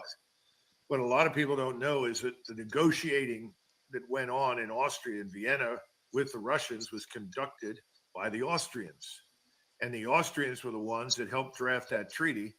And the Russians then were very comfortable with it because they were sitting across from a former opponent that wanted peace, wanted to get along, wanted to restore prosperity, and was willing to work with them, to the point where the Russians maintained for at least 2 decades a Russian representative on what was effectively the Austrian state's National Security Council. And that's going to have to happen in Kiev, regardless of how this turns out. And he was there to ensure that the provisions of the treaty were implemented properly. And they were. Our view was our role was essentially Eisenhower, who said, yes, by all means, let's neutralize Austria. Eisenhower wanted to neutralize Poland, the Czech Republic, Hungary. He would have neutralized everything because he said, we can't possibly defend it. Well, if we couldn't defend it in 1955, Judge, who thinks we can defend anything now out in Ukraine? It's Well, when the president was asked just about a half an hour ago, it's now Monday afternoon around 2. So that's a great point, isn't it? If we weren't able to defend it in the 1950s when we were at the height of our power, how the hell are we going to defend them now? That's the reality. That's the fact.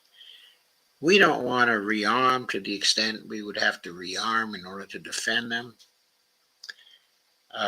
We don't have to reorganize our industry in the way we would have to reorganize it, in order to defend them. We don't want to build an army that would be large enough to have an impact. I mean, I don't think, in the Second World War, at the height of it, our military forces approached 15 million people. Then we had a population that was somewhat less than 150 million. By the end of the war, we had gotten up to 150 million. Now we have a population of 340 million people. If we look at the proportion we had in World War II and project it out to a new population, we're talking about having a military of 35 to 40 million people and projecting that, into Europe. We don't want to do that. I mean, we don't want to do that to our society. There's nobody who wants to do that. And there's nobody who thinks that the threat posed by Russia, if there is any threat at all, that very low level of threat would merit that kind of distortion of our lives here. So that's the reality of things. We don't want to do that again. 20, seated next to President Zelensky, if he would rule out American troops on the ground, he declined to rule them out. Well, I don't know. Again, as you say, I saw General Kellogg make the sign of the cross. No, I'm kidding. I didn't see Kellogg make the sign of the cross. I don't know if he's Catholic. I don't know how he would express his glee. I'm being a little sarcastic.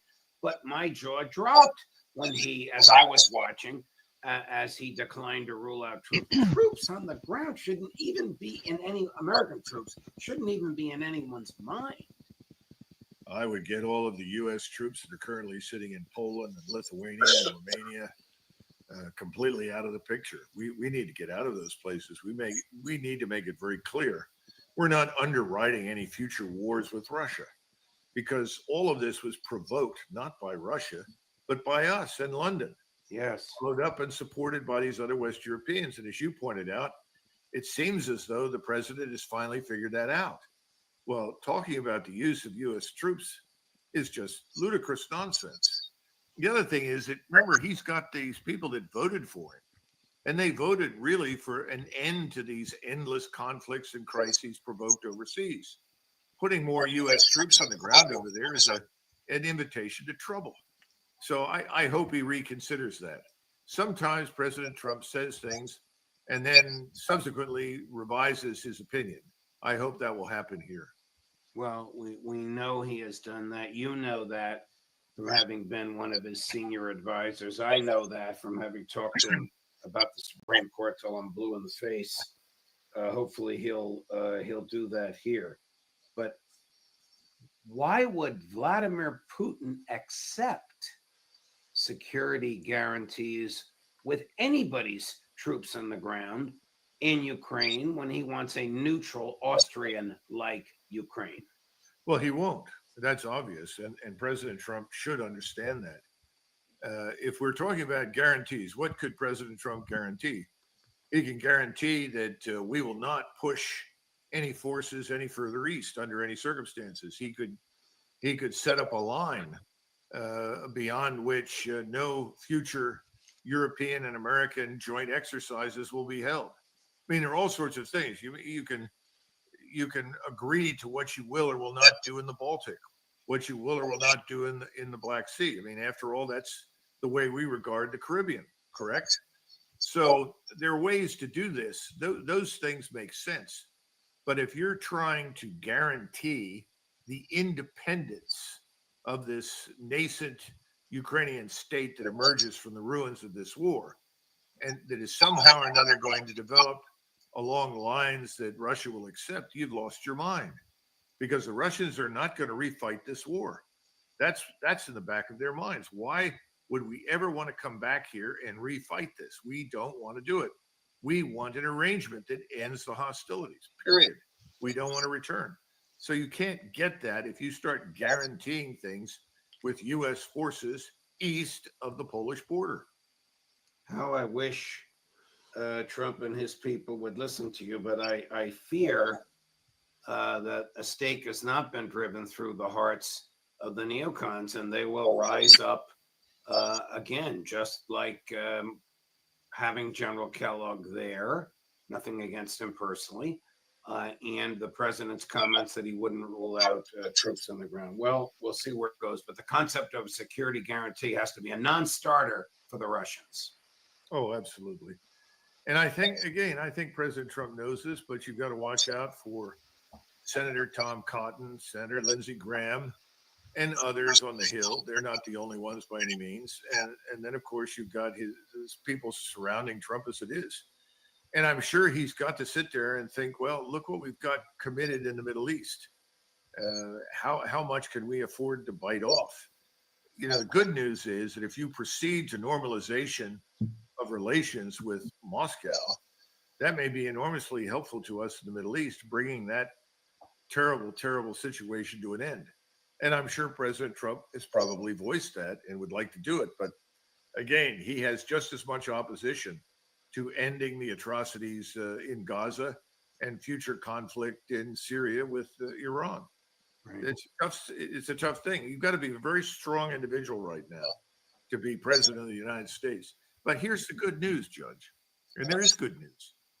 If he decides to fly tomorrow morning and meet with people on the outskirts of Kansas City, Missouri, or up to Missoula, Montana, or Boise, Idaho, what's he going to find out? Sir, we support you. Get out. Stop this. We have to work at home. We have problems here. Everybody's going to say that. And everybody that voted for him is going to say, get out of those places. End that. In other words, stop listening to the voices of derision in Washington and listen to the people that voted for you. Nicely put, Colonel. Sorry. Nicely put, Colonel. Beautiful. Okay, so that's it. No guarantees by the United States in terms of money, in terms of troops, okay, in terms of equipment, in terms of intelligence. All of that has to go. The only guarantees that are useful here are guarantees to the Russians that the West, the collective West, will not extend its forces anymore in any of the areas that are close to Russia. That is the settlement we have to arrive at in the end. And for Ukraine, the future is demobilization, denazification, and neutralization on the Austrian model. And of course, losing the territories which the Russians have already gained and which are now constitutionally a part of Russia. That is the only basis on which we can have peace there. And with that, I will look once more at your comments, and we will think about ending the stream. I see that I'm frozen again on the stream. I wonder why that is the case, but anyway, you can still hear me. So, the last comment, Mr. Wonderful says, at Joseph Firestone, Empowering Democracy, someone's mic is to their speaker, it seems like. I don't know what that means, Mr. Wonderful. But hello, D.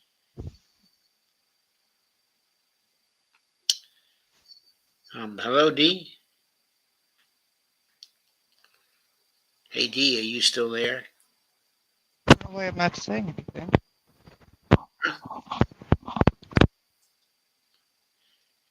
Okay, I think we're at the end, are we not?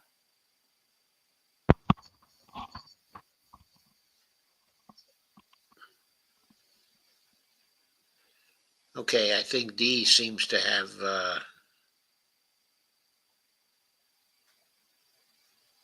she seems to have. Okay, can you hear me now? I Okay. can hear you now, yeah. Okay, I think we're ready to end, are we not? Unless you have some comments you'd like to send us off with. Yeah, please hit the like button, subscribe, and share. And I thought the show was very good tonight. It was a very good analysis of what's going on and what was not said for the most part with the meetings.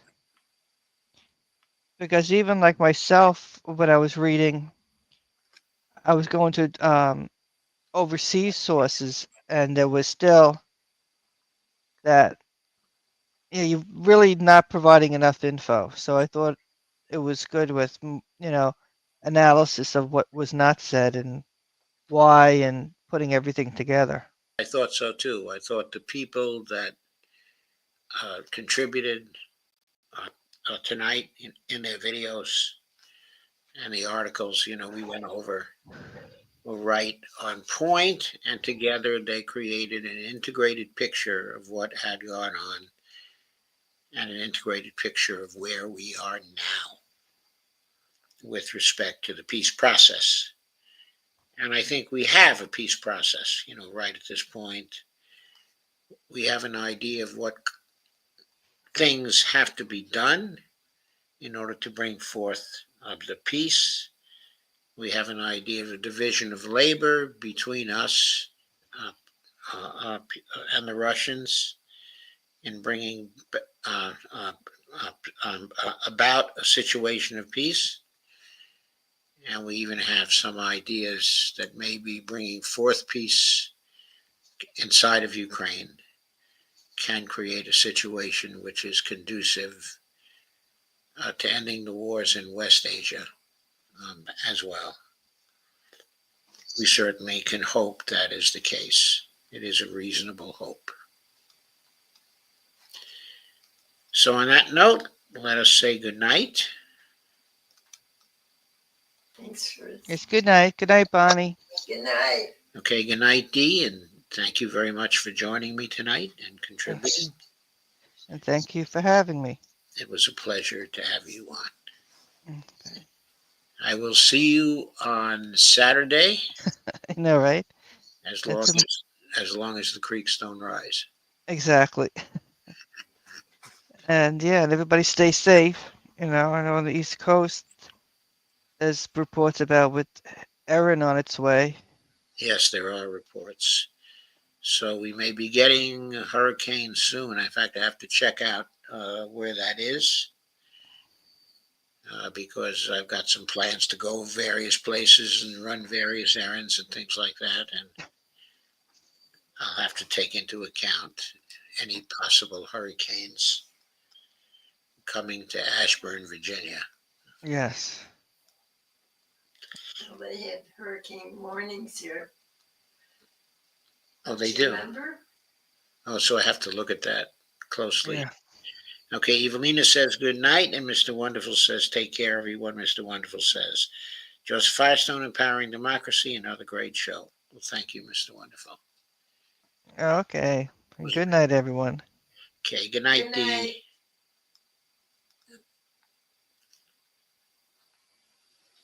Okay, I'm going to end the stream right now, folks.